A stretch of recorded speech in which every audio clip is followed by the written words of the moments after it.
The morning in Willow Creek was covered with a thin layer of mist, gently veiling the town's deep secrets. The early sunlight filtered through the branches of old pine trees, scattering onto the dirt road, leading to Pine Hollow Farmers Market, the heart of this land. The crowing of roosters mixed with the clunky sound of an old truck's engine, breaking the silent atmosphere.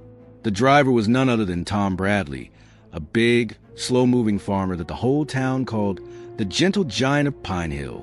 With his round belly and rough hands, Tom seemed to embody rural life. Simple, approachable, and nothing to fuss over. The truck screeched to a halt as Tom hit the brakes, stopping at the familiar corner of the market. He climbed down, his muddy boots squelching on the ground, his faded denim overalls hugging his nearly 300-pound frame. At 58, Tom wasn't exactly spry. Every move he made was slow and somewhat heavy, yet it exuded an unusual sense of care.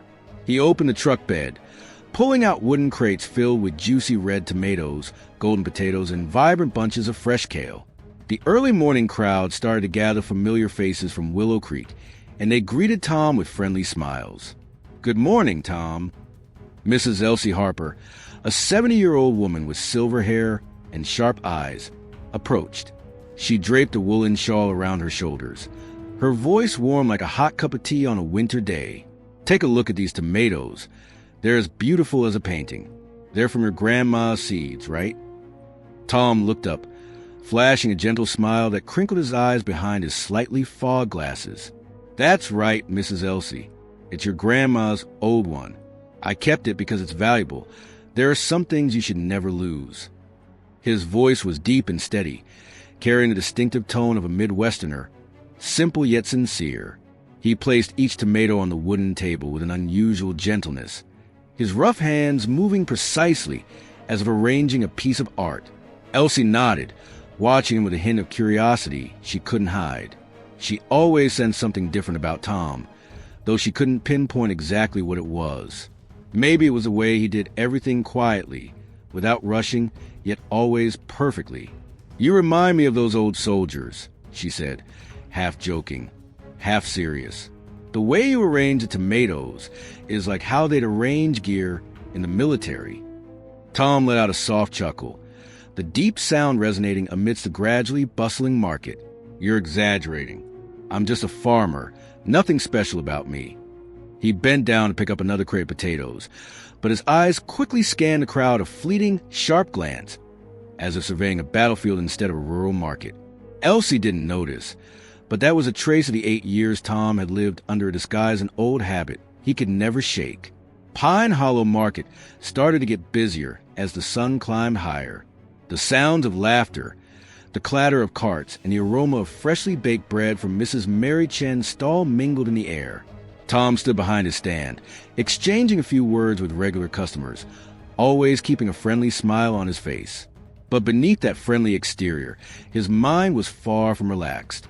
He noted every detailed location of each stall, the paths between them, the distance from his truck to the main road. Everything was calculated, though no one would suspect that a slow-moving farmer could think so quickly. Then the phone in his pocket vibrated, a cheap flip phone, the kind people thought was only good for calling the neighbors. Tom pulled it out, glancing at the screen with an unchanged expression. A brief message appeared: "Cargo moving, 48 hours." He immediately deleted it, his finger moving so swiftly that no one noticed. He tucked the phone back into his pocket and continued chatting with Elsie about how to grow sweet tomatoes, as if nothing had happened. But in his mind, the wheels were already turning. 48 hours, he thought. The time had come. The morning rhythm was suddenly shattered by the roar of engines in the distance. The crowd froze. Some turned to look toward the road leading into Willow Creek. 5 large motorcycles swept around the bend, their exhausts rumbling like thunder. It was the Thunderwolves gang, notorious troublemakers in the area, known for causing chaos and instilling fear. Leading them was Jack Viper Malone, a tall, skinny guy with greasy hair and a cold, snake-like gaze. Following him were his cronies: Bull, a huge guy with tattooed arms; Ghost, the quiet but dangerous one; Tank, a giant who rivaled Tom in size; and 2 new underlings Tom had never seen before. They stopped the car right at the market entrance, deliberately blocking the way, as if to declare their control. Jack stepped out, his shiny black boots dragging across the ground, leaving a long trail of dust. He surveyed the market with a sneer, then raised his voice, drowning out everyone's conversations. "Look at this. Is this old-fashioned market still open? Don't you guys know who's in charge around here now?" Tom was still standing behind the stall, his hand lightly resting on the potato crate, his eyes downcast as if he didn't care. But he heard every word, feeling the tension spreading through the air. Elsie gripped her cloth bag tightly, whispering to him, "Oh my gosh, it's those jerks again. Hopefully they'll just pass by." "Maybe," Tom replied, his voice calm, but his eyes were locked on Jack. He immediately noticed a slight limp in the guy's walk, a fresh wound, probably only a few days old.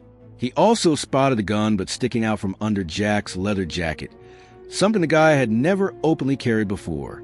They're changing, Tom thought, getting more confident, more aggressive. Something big is about to happen. Jack strode right up to Tom's stall, his narrow eyes fixed on him as if trying to bore through him. "Hey, fatso," he growled, his tone full of contempt. "Who do you think you are, standing here selling this junk? This market is our turf now, got it?" Tom looked up, flashing his usual gentle smile. "Hey guys," he said, his voice steady. "Looking for fresh produce? I've got some great potatoes." But while he spoke, his eyes quickly scanned the Thunder Wolves. Bull had moved to the next stall, deliberately knocking over a few baskets of apples. Ghost had disappeared behind Mary's flower stand, probably taking up a vantage point. Tank was blocking the path of the carts, while the other two were acting aggressively to draw attention. The strategy was clear, Tom thought. They wanted to show off their power. Jack smirked, stepping closer, his whiskey-laden breath hitting Tom in the face. "You think you're so smart, huh, you fatso? I don't need your potatoes. I need you and these hicks to know your place." He slammed his hand down on the counter, sending a few tomatoes rolling to the floor. Elsie jolted awake, clutching Tom's hand as if it were a lifeline. "Tom, don't mess with them," she whispered. "They're not joking around." Tom placed his hand on her shoulder, gentle yet firm. "Mrs. Elsie, just stay calm. I've got this." He turned to Jack, still keeping his cool. "I'm just selling vegetables here, not looking for trouble. If you guys want something, just come out and say it."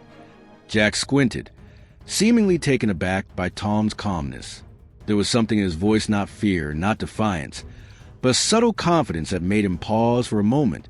But then he burst into laughter and turned to his gang. "Listen to this fat kid. He thinks he has the right to ask me what I want." He leaned down, looking straight into Tom's eyes. "Listen up, dude. This market, this town, it's Thunderwolves territory now. If you want to live peacefully, learn to bow down." Tom didn't respond right away. He looked at Jack, his gaze unwavering, but under the table, his hand was clenched tightly, discreetly. 8 years living under a cover had taught him to control himself, but deep inside, the fire of a Delta Force warrior was starting to smolder. This was more than just a disturbance. It was a sign of something much bigger. And Tom Bradley, the mild-mannered farmer, knew that his time in hiding was about to end. The air at Pine Hollow Market suddenly felt heavy, like the sky before a storm. The Thunder Wolves stood there, their shadows cast on the ground under the blazing sun, like real wolves stalking their prey. Jack, Viper, Malone kept staring at Tom Bradley, his narrow eyes flashing with danger and contempt. He leaned over the stall, deliberately knocking a few more tomatoes to the ground. The sound of the ripe fruit hitting the dirt rang out sharply, like a silent warning between the two men. Tom didn't move. He stood there, his large hands gently resting on the wooden stall, his expression unchanged. But deep inside, the senses honed through countless battlefields were awakening. He immediately noticed the way Jack moved, slightly leaning to the right, a sign of a recently unhealed wound. He also observed Bull, the big guy in the gang, lurking around other stalls, intentionally knocking things over to intimidate the market crowd. Ghost had vanished somewhere, probably in the blind spot behind Mrs. Mary Chen's flower stall, while Tank blocked the exit, like a living wall. The two new underlings seemed aggressive, but their movements were clumsy, clearly untrained. They were trying to show off, Tom thought. But it wasn't just that. There was something bigger behind it. "Listen up, you fatso," Jack growled, dragging out each word as if etching them into the air. "This market is mine now. If you and the old geezers here want to stay out of trouble, you gotta pay the protection fee." "Got it." Elsie Harper stood next to Tom, clutching the canvas bag, so tightly her knuckles turned white. "How can this be so outrageous?" she blurted out, her voice trembling with anger. "This market has been here since my parents' time, over 40 years now. You have no right." "Elsie," Tom interrupted, his voice soft but firm, like a subtle command. He placed his hand on her shoulder, gently pushing her back a step. "Let me talk to him. Go help Mrs. Mary with the flower pots. She probably needs some assistance." Elsie hesitated, her worried eyes glancing over Tom, but then she nodded and quietly walked away. Tom knew she didn't want to leave him alone, but he also knew what was coming. This was no time for civilians to get involved. Jack watched Elsie walk away, a smirk spreading across his face. "Clever move. Fatso, sending the old lady away so she doesn't see you begging me." He leaned in closer, his breath reeking of whiskey and cigarettes blowing into Tom's face. "But don't think you can outsmart me. This market, this town, it all belongs to the Thunder Wolves. If you don't pay up, I'll burn your lousy stall to the ground." Tom looked up, his gaze locking directly onto Jack. The gentle smile was still there, but something had changed. A fleeting, cold glint passed through, so quick that Jack didn't even notice it. "I don't want any trouble," he said, his voice as steady as if he were talking about the weather. "This market has been peaceful all my life. If you guys want money, just tell me how much, and I'll see if I can swing it." Jack burst into a loud laugh, the piercing sound echoing through the now silent market. "Listen to this guy." He turned to his gang, signaling Bull to come closer. The big guy stepped forward, grabbing a tomato from Tom's stall. With a slow squeeze, Bull crushed it, the red juice flowing through his fingers, dripping to the ground like blood. "See that, fatty?" Bull growled. "Everything here belongs to us now. Learn to adapt, or you'll end up crushed like this." Tom looked at the shattered tomatoes at Bull's feet, his eyes narrowing slightly. 8 years undercover had taught him to stay calm, to bow his head when necessary. But today, something was different. The aggression of the Thunder Wolves was no longer just typical troublemaking, it was deliberate, organized. He could feel it in their every move, in the way Jack openly carried a gun, in his overly confident gaze. They had backing, Tom thought. Someone bigger was pulling the strings. "That fruit cost $3, Tom said, his voice still calm, as if he were ringing up a regular customer. But that statement was like throwing gasoline on a fire. Jack burst out laughing, a sharp, cold sound echoing through the market. "You dare to charge me?" He slammed his hand down on the stall, getting so close to Tom's face that he could smell the amphetamine on his breath. "I'm going to teach you how to do business around here. Fatso, and the first lesson is..." "Jack!" A voice called out from a distance. Tom didn't need to turn around to know who it was. Sheriff Dan Carter patrol car had just rounded the bend, its lights flashing in the midday sun. Dan stepped out, looking calm in his neat uniform, but his sharp eyes scanned the Thunder Wolves. "Causing trouble at the market? I got a report of some disturbance here, right on time." Jack straightened up, a hint of annoyance flashing across his face. He glanced at Dan, then turned back to look at Tom, as if trying to memorize his face. "This isn't over, Fatso," he whispered, just loud enough for Tom to hear. "This market will soon know who the real boss is." He signaled to his gang, and they all hopped on their motorcycles, the engines roaring as they sped off, leaving behind a cloud of dust and whispers from a market crowd. Elsie ran back, her eyes wide with worry. "Tom, are you okay? I've never seen those jerks so aggressive." She grabbed his hand, her other hand clutching her chest as if to reassure herself. "I'm fine, Mrs. Elsie," Tom replied, his voice gentle yet firm. He bent down to pick up the fallen tomatoes, arranging them back on the stand with the same care as before. Some folks like to make themselves bigger by pushing others down. That's all it is. But as he spoke, his mind was elsewhere.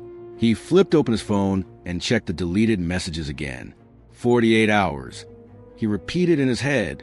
The confrontation just now wasn't random.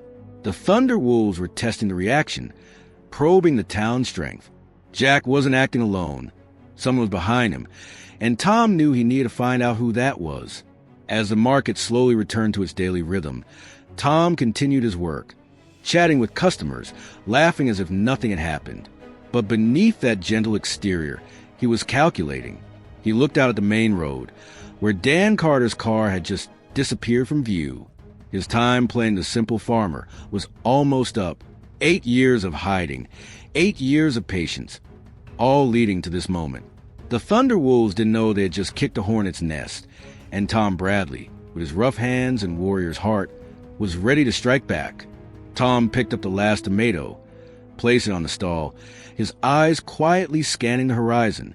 Willow Creek was still peaceful, but Tom knew a storm was approaching, and when it arrived, he would be more than just a farmer. The sound of the Thunder Wolves' motorcycle engines just faded away down the dirt road leading out of Pine Hollow Market, leaving behind a trail of dust and an oppressive silence. The midday sun beat down on Willow Creek, making the market space as hot as an oven. The townspeople began to peek out from behind the stalls, whispers spreading like the wind blowing through a barley field. Tom Bradley still stood there, his rough hands slowly picking up the tomatoes that had rolled onto the ground, a gentle smile never leaving his face. But in his mind, everything was moving faster than ever before. The confrontation this morning with Jack, Viper, Malone was no mere thug's game. It was an arrow shot into the peaceful curtain of town, and Tom knew he was standing on the edge of danger. Elsie Harper hurried back to Tom's stall, her small feet pattering on the hard, dry ground. She was panting, clutching her chest as if to keep her heart from racing out of control. "Tom, are you okay?" she asked, her voice trembling with a mix of worry and anger. "I've never seen Jack so aggressive as he was this morning. You shouldn't provoke him. The Thunder Wolves aren't the type to mess with."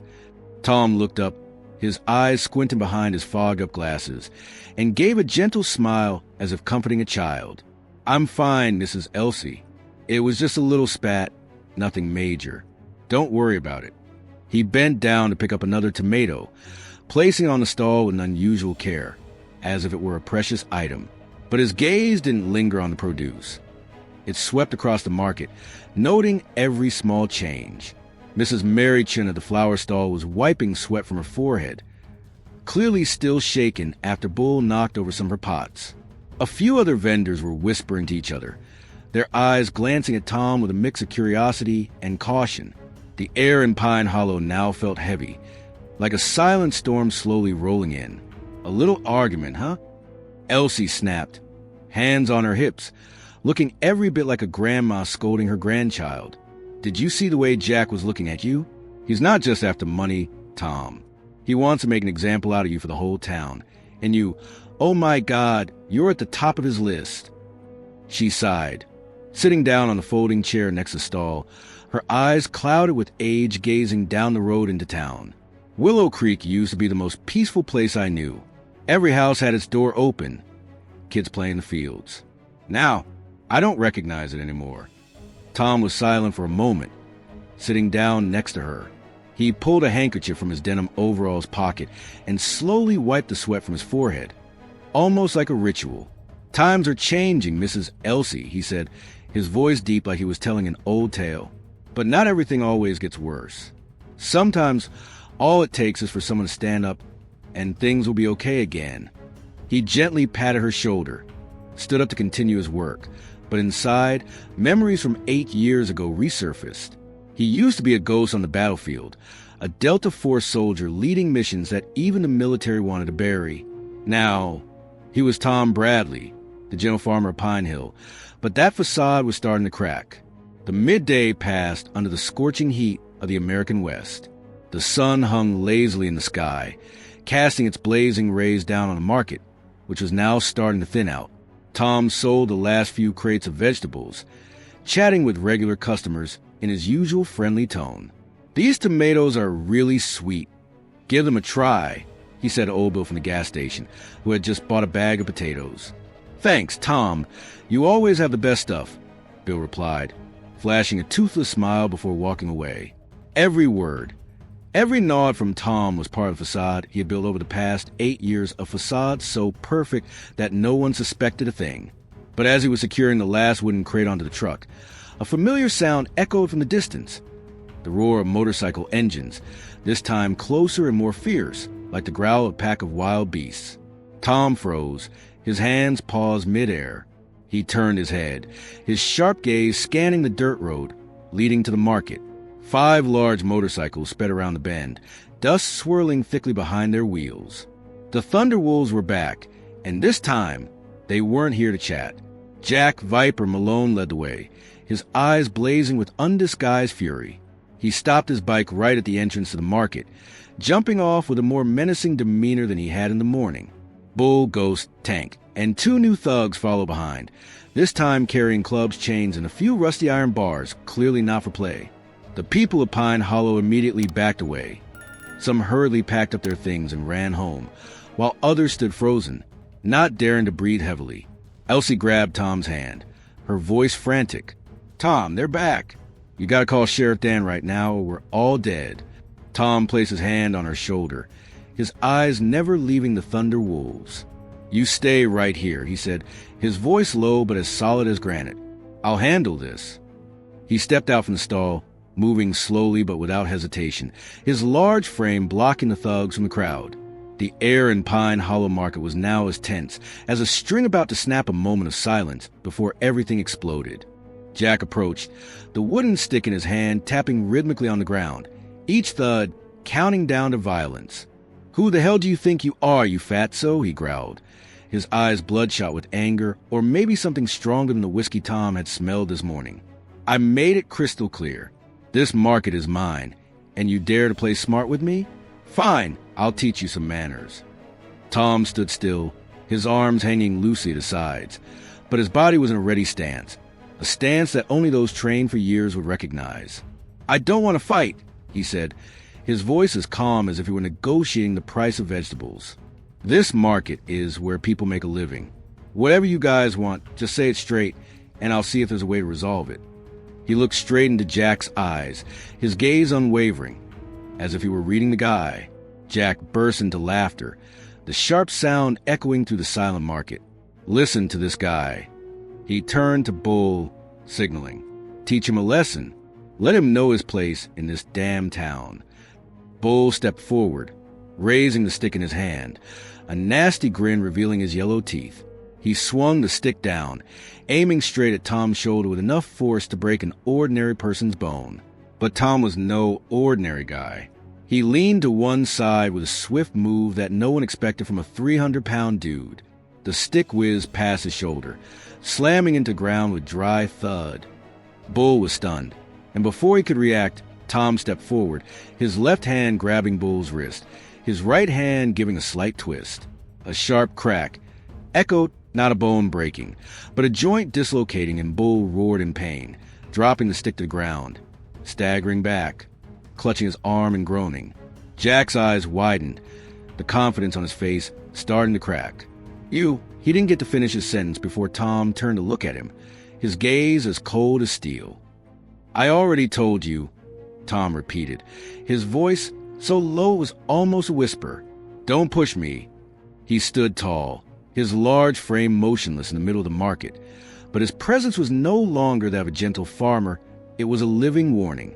Elsie stood behind the stall, her hand covering her mouth, eyes wide in disbelief. The crowd around her started to murmur, some with their jaws dropped in amazement, others whispering about the weird farmer. But Jack wasn't going down that easy. He roared, pulling out a gun from under his jacket, an old Colt, but still deadly enough. "You want to die, fatso?" he yelled, pointing the gun at Tom's chest. The air at Pine Hollow Market froze, as if everyone's breath had stopped. Tom stared straight down the barrel, not blinking, not trembling. He knew Jack wouldn't shoot. Right away he wanted him scared, wanted him to kneel. But Tom Bradley would never kneel. And then, like magic, the sound of a police siren echoed from a distance. Dan Carter patrol car swooped around the bend, its lights flashing brightly in the midday sun. Jack froze, his eyes darting toward the sound. Dan stepped out, his hand resting on the gun at his waist, his voice calm but full of authority. "Jack, drop the gun now. I don't want to have to shoot anyone today." Jack gritted his teeth, his hateful gaze shifting from Dan to Tom. He slowly lowered his gun, but didn't take his eyes off Tom. "You got lucky, fatso," he whispered, just loud enough for Tom to hear. "But next time, no cop's gonna save your ass." He signaled for the Thunderwolves to retreat, and the sound of motorcycles roared again as they left, leaving the market in a state of mild chaos. Dan approached Tom, his gaze sharp, but he didn't ask anything right away. "You okay?" he said, his voice steady and deep. Tom nodded, flashing his usual gentle smile. "I'm good. Thanks for coming just in time." Dan glanced at him, as if wanting to dig deeper, but then just nodded. "Be careful, Tom. The Thunder Wolves won't stop. They're back this time with something bigger in mind." He turned back to his car, leaving Tom standing there as the crowd slowly gathered around him. Elsie ran up and hugged him tightly, tears streaming down her cheeks. "Oh my God, Tom, you scared the living daylights out of me. When did you start fighting Bull like that? I thought you only knew how to grow tomatoes." She looked at him, her eyes full of curiosity mixed with admiration. Tom chuckled softly, patting the old lady's shoulder. "Just luck, Mrs. Elsie. Sometimes you gotta look out for yourself." But as he turned back to the truck, his eyes flashed with a gleam not of a farmer, but of a warrior stepping out of the shadows. This confrontation was just the beginning, and Tom knew it. The Thunderwolves would be back, stronger, more ferocious. But he was ready. Tom climbed into the truck, fired up the engine, and a familiar chug echoed to the market, now returning to its slow-paced life. But in Tom's mind, a plan was starting to take shape. He pulled out his flip phone from his pocket, double-checking the deleted message. "The goods are moving 48 hours from now." Jack and the Thunderwolves had no idea they'd just lit the fuse on a war they couldn't win. And Tom Bradley, the mild-mannered farmer from Willow Creek, was ready to step into the spotlight not as a grower of veggies, but as someone who would make the underworld tremble. The evening sun was setting over Willow Creek, casting a golden-orange glow across the barley fields, bathing the small town in eerily peaceful hue.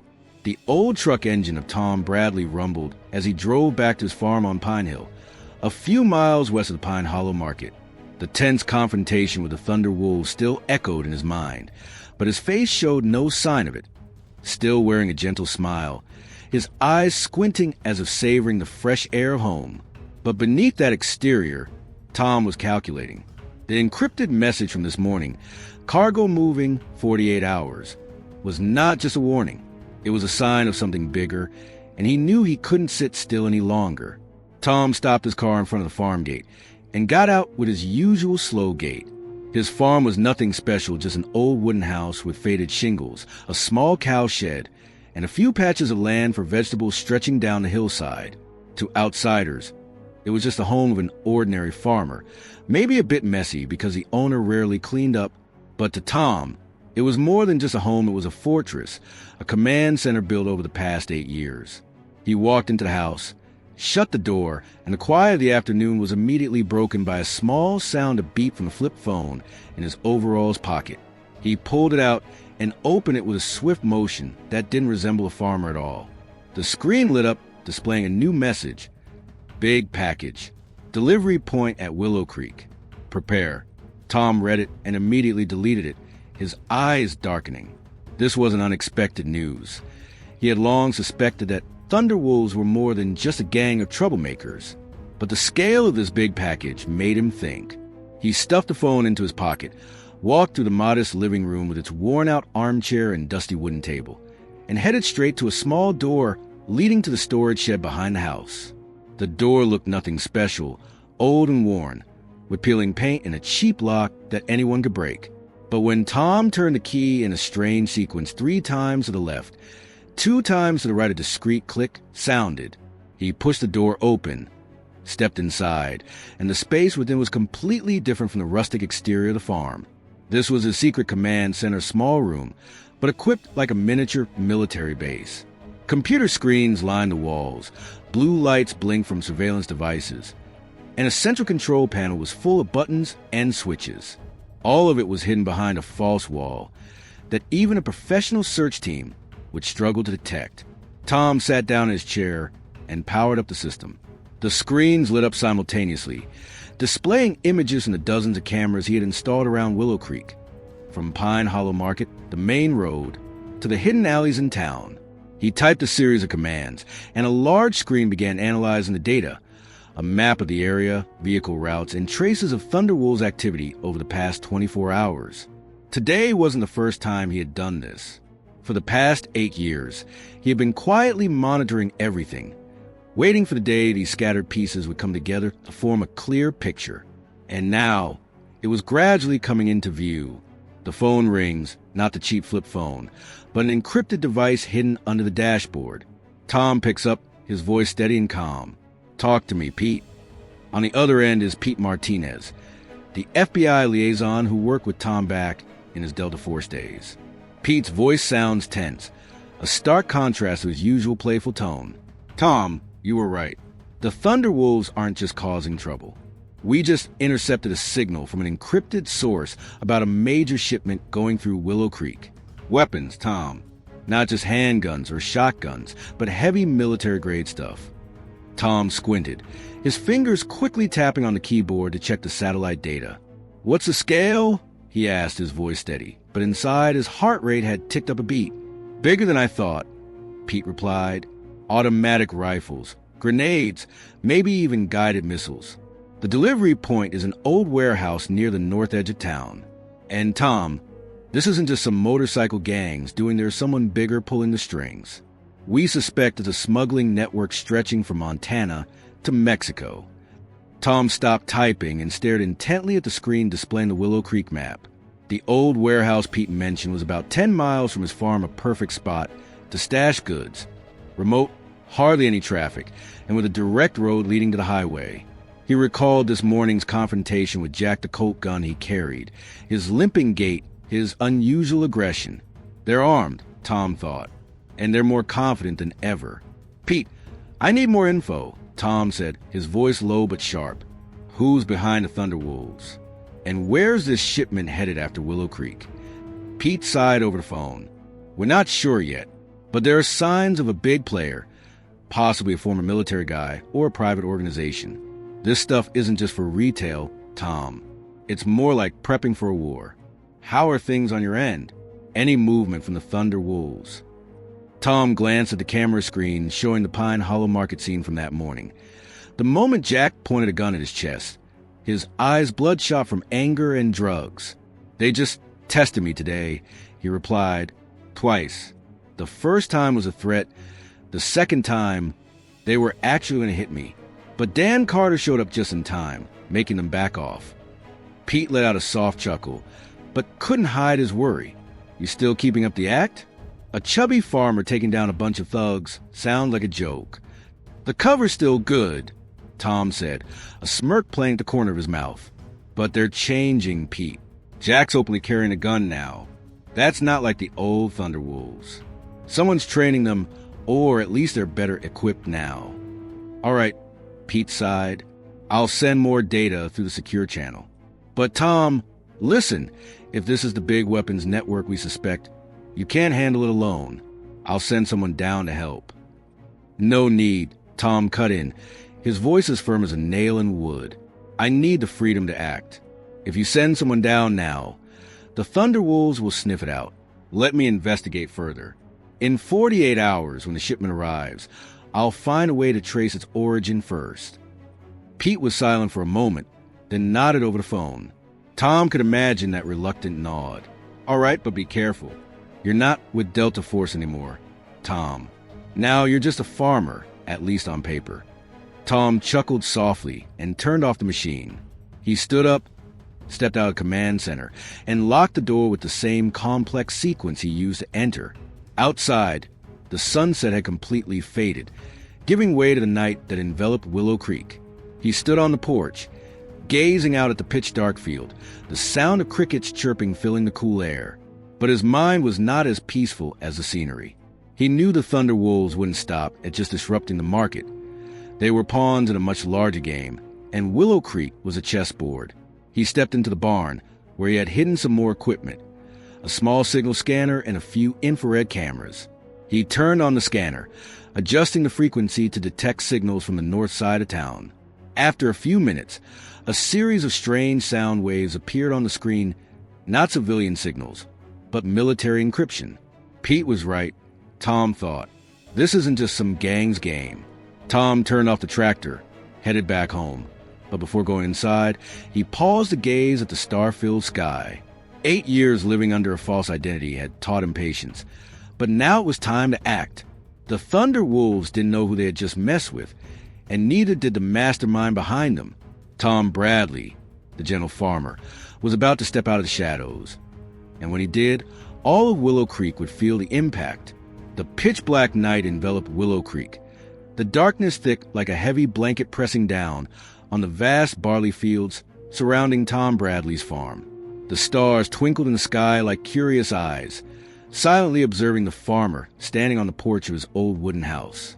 A cold wind blew through, carrying the rustling of dry leaves and the distinct smell of the Montana countryside. But that peaceful air was just a fragile shell hiding the storm quietly approaching. Tom tucked his hands into his denim overalls, his sharp gaze scanning the darkness, not missing a single movement. The call from Pete Martinez still echoed in his head, heavy military weapons, a smuggling network stretching from Montana to Mexico, and the Thunder Wolves were just the tip of a massive iceberg. He knew time was running out, and if he didn't act, Willow Creek would no longer be the place he had called home for the past 8 years. Tom took a deep breath, letting the cold air fill his lungs, then stepped inside. He closed the door with a soft click, not bothering to turn on the lights. The blue, flickering light from the secret command center in the storage room was enough to guide his way. He opened the false door with the familiar locking sequence, 3 turns to the left, 2 to the right, then stepped through. The small room revealed itself as a different world. Computer screens lined the walls, surveillance equipment blinked, and the control panel was packed with buttons and switches, all hidden behind a false wall that even a professional search team would struggle to detect. This was Tom's fortress, where he had been quietly preparing for 8 years to deal with days like these. He sat down in the chair and powered up the system.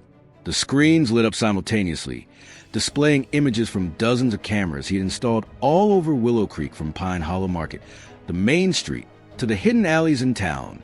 He quickly typed a series of commands, accessing new data from Pete. An encrypted email popped up, along with an attachment, a route map, a list of suspicious devices, and a brief note. "Watch out, Tom. This isn't a game. The person behind this might be bigger than the FBI thinks." Tom opened a map and zoomed in on the northern part of town. The old warehouse Pete mentioned was near a narrow dirt road, obscured from view by tall pine trees.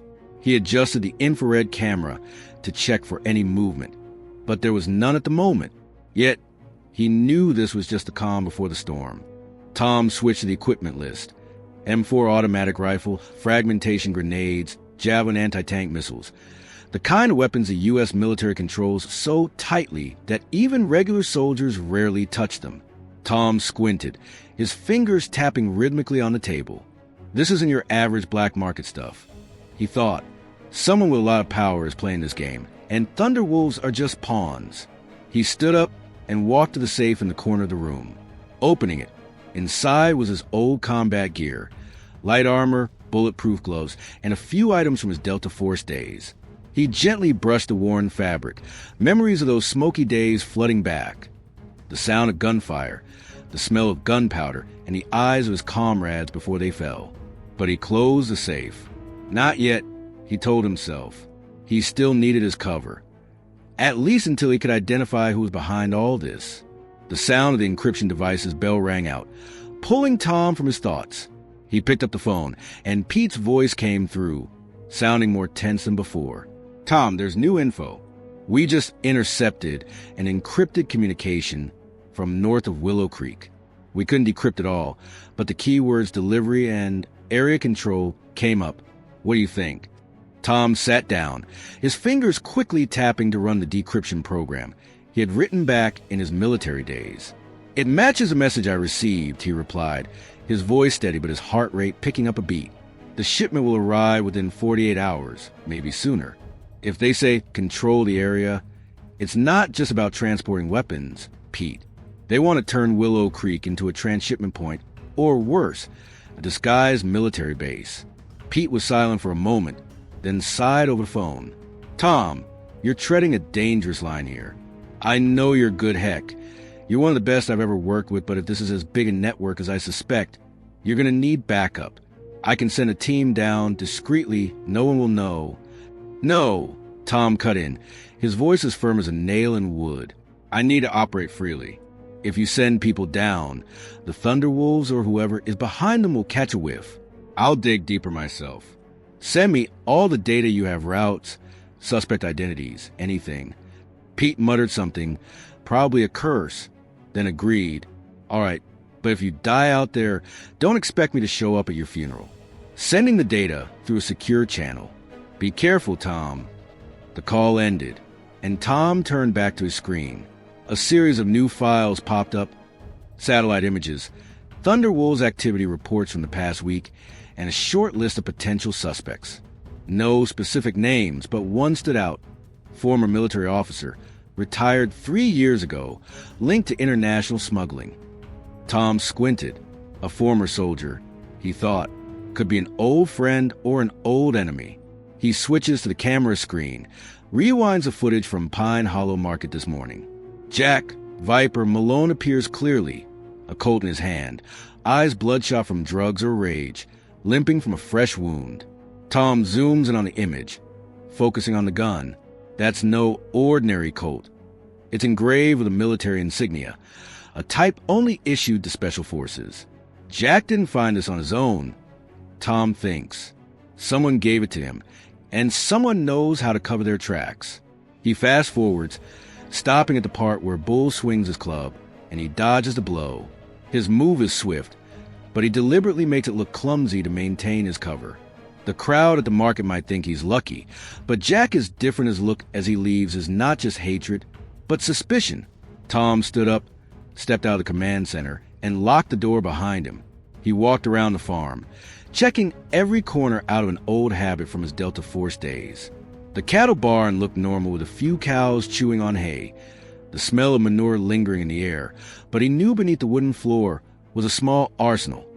Handgun, combat knives, and a few smoke grenades he'd kept from the old days. He didn't want to use them, but if the Thunderwolves backed him into a corner, he wouldn't hesitate. He checked the fence around the house, ensuring there were no signs of intrusion, then stepped into the shed-out backup place where he hid a signal scanner and a few other infrared cameras. He turned on the scanner, adjusting the frequency to detect activity near the northern warehouse. After a few minutes of silence, a series of strange sound waves appeared on the screen, not civilian signals, but military encryption, strong and clear. Tom recorded the data, sent it through a secure channel to Pete with a brief note. Activity confirmed. Prepare to intensify surveillance. He turned off the machine, leaned back in his chair, his eyes glued to the pitch-black screen.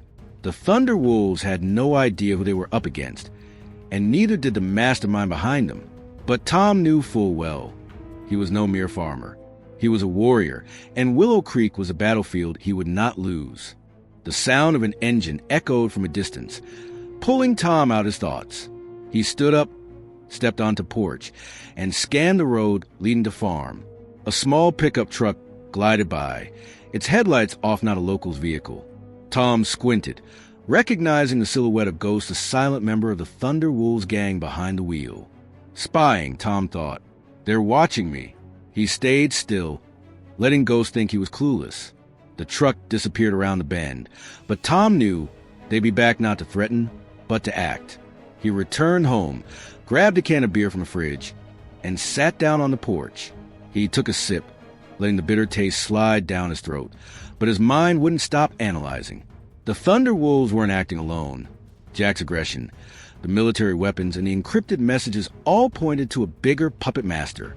He recalled his days in the Delta Force, the missions tracking down smugglers on the South American border. The arms dealers always had protection, and this time was no different. He looked up at the sky, the moonlight illuminating his face. He was no longer the gentle farmer, but a man ready to face the darkness. Tom got up and walked back into the house. He opened the kitchen cabinet and pulled out an old paper map of Willow Creek that he had marked up a long time ago. He spread it out on the table and used a red pen to circle the northern warehouse and a few other suspicious spots: an abandoned gas station, a trail near the highway. He connected the dots, sketching out a possible route for the weapons convoy. 48 hours, he thought. Time was running out. He folded the map back up, stuffed it into his jacket pocket, and headed back to the command center. He turned the scanner back on, letting it run overnight, recording any suspicious signals. The Thunderwolves thought they controlled this land, but they didn't know that Tom had been preparing for this moment for 8 years. And when he made his move, the entire smuggling network would be shaken to its core. The night sky over Willow Creek was ablaze with moonlight, casting a delicate silver sheen over Tom Bradley's farm. A cold wind swept across the barley fields, carrying the rustling sound of dry leaves and an inexplicable sense of unease. Tom sat on his porch, a cold beer in hand, his gaze fixed on the dirt road leading to the farm. Ghost truck, belonging to the silent member of the Thunderwolves gang, had just passed by a few minutes ago, its headlights off to avoid detection. Tom didn't move then, letting the guy think he was unaware, but he knew the truth. They were watching him, and the confrontation at Pine Hollow Market today was just a prelude to something much bigger. He set the beer can down on the wooden step, stood up, and walked inside not to rest, but to start a plan that had been quietly forming for the past 8 years. Tom's old wooden house looked nothing special. The floorboards creaked, the walls were painted a faded color, and a few pieces of worn-out furniture like an armchair and a dusty coffee table. But beneath that rustic exterior lay a secret that no one in Willow Creek, not even Sheriff Dan Carter, knew about. Tom walked through the living room, heading towards a storage door at the back of the house. He turned the key in a complex sequence 3 times to the left, twice to the right, and a discreet click sounded. The door opened, revealing his secret command center, a small room but packed with enough technology to make any agent marvel. Computer screens lined the walls, surveillance equipment blinked with blue lights, and a control panel full of buttons, all the result of 8 years of patience, waiting for the day these scattered pieces would come together to form a complete picture. Tom sat down in a chair and powered up the system. The screens lit up in unison, displaying footage from surveillance cameras all over town. He quickly typed a command, pulling out the marked paper map he had prepared earlier onto control panel. The red circling the warehouse in the north of Willow Creek stood out amidst the lines connecting to the abandoned gas station and the trail near the highway, marking the possible route of the weapons convoy that Pete Martinez suspected. He clicked the mouse, zooming in on the satellite image of the warehouse, and a familiar feeling surged within him, the same feeling that had guided him to the most dangerous missions in Delta Force. This wasn't the first time he had faced arms trafficking, but this time, it was happening right in his own backyard, the place he had chosen to lay low. He opened the file Pete sent, scrolling through the list of equipment: M4 rifles, grenades, javelin missiles. This heavy military gear couldn't fall into the hands of thugs like the Thunderwolves without someone pulling the strings. He paused at the note about a former military officer, retired 3 years ago. No name, but Tom didn't need a name to guess. He had met all sorts of people in the military, those who sold their souls for money after leaving the battlefield. If it was one of them, he thought, then he knew how to cover his tracks. But no one could hide forever. He typed in more commands, running the signal analysis program from a northern warehouse. The military frequencies were still showing up, stronger than before, as if the operation was picking up speed. Tom leaned back in his chair, rubbing his chin, his eyes glued to the screen. 8 years ago, when he left Delta Force, he chose Willow Creek to disappear not out of fear, but because he needed a place to heal, to rebuild himself after the invisible scars of war. He bought this farm from a distant relative, turning it into the perfect cover, a plump, slow farmer who only grew tomatoes and sold them at the Pine Hollow Market. But from the start, he knew he couldn't rest forever. He installed cameras, set up a surveillance system, and hid a small arsenal under the cowshed, all because he guessed that one day his past would catch up with him.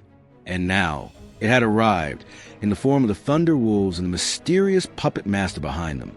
The The sound of a beep from the encryption device broke the silence. Tom picked up the phone, and Pete Martinez's voice came through with a hint of urgency. "Tom, are you still there? I just got a new report from the analysis team. The Thunderwolves are on the move. A few small trucks just left a plot of land near the northern warehouse, heading south out of town. We don't know the cargo, but it's definitely not toys." Tom glanced at the camera screen, rewinding the footage from the north. Sure enough, an old truck similar to the Ghost he had seen earlier appeared on the dirt road, headlights off, cruising by at a moderate speed. "I see it," he replied, his voice calm and steady. "They're either scouting or making an early delivery. Do you have any info on who's behind this yet?" "Not specific." Pete sighed. "But there are rumors about a guy called General. Not sure if it's real or not. Some sources say he was a high-ranking commander, retired, and then moved into shady business dealings. If it's true, he has the connections to get javelins and erase any traces." Pete paused and added, "Tom, I still think you need support. I can send a few people down discreetly, of course." Tom let out a dry chuckle, the sound echoing in the small room. "Pete, you know how I work. I need the freedom to operate, and no one can blow my cover right now. The Thunderwolves think I'm just a dumb farmer. I want them to keep thinking that." He typed in a few more commands, saving Pete's data into the system. "Just send me everything you've got. I'll take care of the rest." Pete mumbled something, probably cursing, then agreed. "All right, but don't die out there, Tom. Data's coming through. Watch your back." The call ended, and Tom turned back to his screen. He opened the footage from Pine Hollow Market today, slowing down the part where Jack Viper Malone pointed a gun at him. The guy's eyes were bloodshot, his hand trembling slightly, not from fear, but from drugs or adrenaline.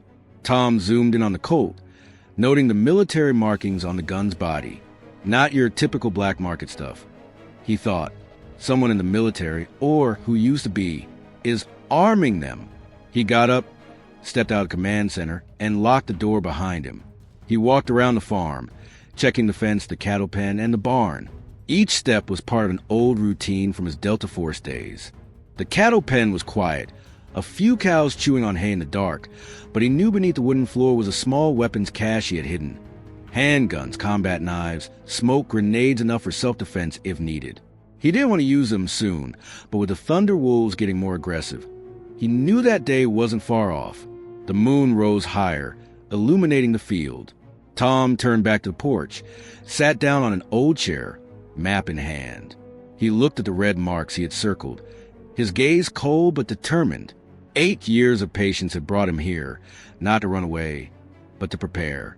The Thunderwolves didn't know who they had just messed with, and neither did the one pulling their strings. Tom folded the map and tucked it into his pocket. He stood up, looked out into the darkness, and whispered to himself, "Come on, I'm ready." The night at Willow Creek passed in heavy silence, the moon hanging in the sky illuminating Tom Bradley's farm like a lighthouse amidst a sea of darkness. The cold wind blew across the barley fields, carrying the rustling sound of dry leaves and an unspoken tension. Tom stood on the porch, a folded paper map tucked in his overalls pocket, his gaze fixed on the dirt road leading to the highway. His whispered words, "Come on, I'm ready," still echoed in the air, like a silent declaration of war against the Thunderwolves and the mysterious puppet master Pete Martinez called General. He took a deep breath, then stepped inside, not to rest, but to begin to work on a plan he had been plotting for 8 years, and now it was time to set it in motion. Tom walked through the simple living room, his muddy boots clomping on the old wooden floor. He didn't stop to look at the worn-out armchair or the dusty coffee table things that were just a facade for the life he had built in Willow Creek. He headed straight to the secret command center behind the storage room door, unlocking it with a familiar sequence. 3 turns to the left, 2 to the right. The click echoed, and he stepped into the small room glowing with the blue light from the computer screen. He sat down in a chair, his fingers quickly tapping to check the data from the signal scanner he had left running overnight. The military sound waves from the northern warehouse still appeared, steady and strong, like the heartbeat of a machine waking up. Tom squinted, noting the frequency. It wasn't a random signal, but a tightly encrypted communication channel, something only the military or ex-military would know how to use. He unfolded the paper map once again, spreading it out on the dashboard. The red circling the northern warehouse stood out amidst the dashed lines connecting to the abandoned gas station and the dirt road near the highway, which he suspected the Thunderwolves would use to transport weapons.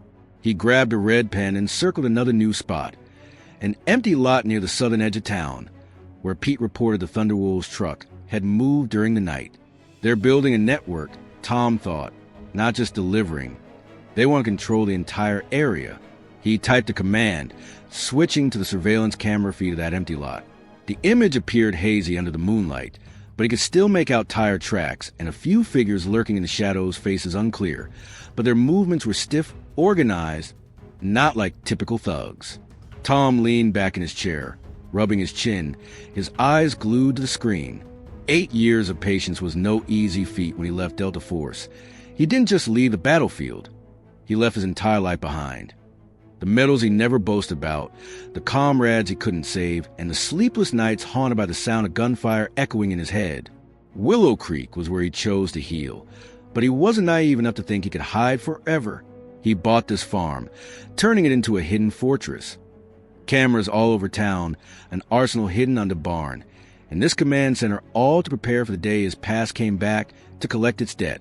Now, that day had arrived, and Tom had no intention of letting Thunderwolves or anyone else destroy what he'd built. The beep from the encryption device rang out, interrupting the flow of thoughts. Tom picked up the phone, and Pete Martinez's voice came through, clearly anxious. "Tom, are you still up?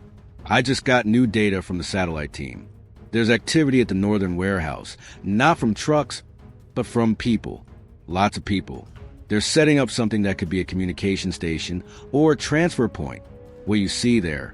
Tom glanced at the infrared camera screen, showing the northern warehouse. Sure enough, a few figures were moving in the shadows, carrying heavy equipment, not suitcases or crates, but large machinery, probably antennas or signal transmitters. "I see it," he replied, his voice steady and calm. "They're not just delivering goods, they're building infrastructure. If it's a communication station, they want to control the information in the area. Do you have anything new on General?" Pete sighed over the phone. "Still murky, but there's a new rumor. A source says General was once a Special Forces commander, retired after a hushed-up scandal. He has deep connections in the military, enough to get javelins and erase any trace." "Tom, if it really is him, then the Thunderwolves are just the tip of the iceberg. He's using them to test or cover up something much bigger." Tom nodded, even though Pete couldn't see it. "I think so too. Jack Malone isn't smart enough to run this show, he's just a puppet. Today at the market, he had a military gun, and the way they acted wasn't like your typical thugs. Organized, trained." He paused and added, "Pete, I need you to keep an eye on every vehicle coming in and out of Willow Creek for the next 24 hours. If the General is behind this, he won't let the goods arrive without supervision." "Fine," Pete replied, his voice reluctant. "But Tom, listen, I still think you need support. I can send a small team down discreetly, just waiting for your orders. You can't take on the whole network by yourself." Tom chuckled softly, the dry sound echoing through the room. "Pete, you know me. I work best when no one interferes. The Thunderwolves think I'm just a dumb farmer, and I want them to keep thinking that until it's too late. Send the data, I'll handle the rest." He hung up before Pete could object, turning back to his screen. Rewind the footage from the northern warehouse. Zoom in on the image. The shadowy figures with equipment aren't wearing Thunderwolves uniforms, no leather jackets, no visible tattoos. They move fast, precisely like trained soldiers. Tom notes the details. One guy holding an encrypted radio, another carrying a heavy backpack, possibly a power unit or explosives. They're not just delivering weapons, he thinks. They're gearing up for an operation. He saves the footage, sends it through a secure channel to Pete with a note. Confirm military activity. Increase analysis. Tom got up, left the command center, and locked the door behind him. He stepped out to the barn, checking the hidden armory beneath the wooden floor. He lifted the plank, and moonlight gleamed down on a few handguns, daggers, and smoke grenades, all meticulously preserved from his Delta Force days. He didn't touch them, just looked for a moment, then covered them back up. Not yet, he told himself. But he knew that time was drawing near.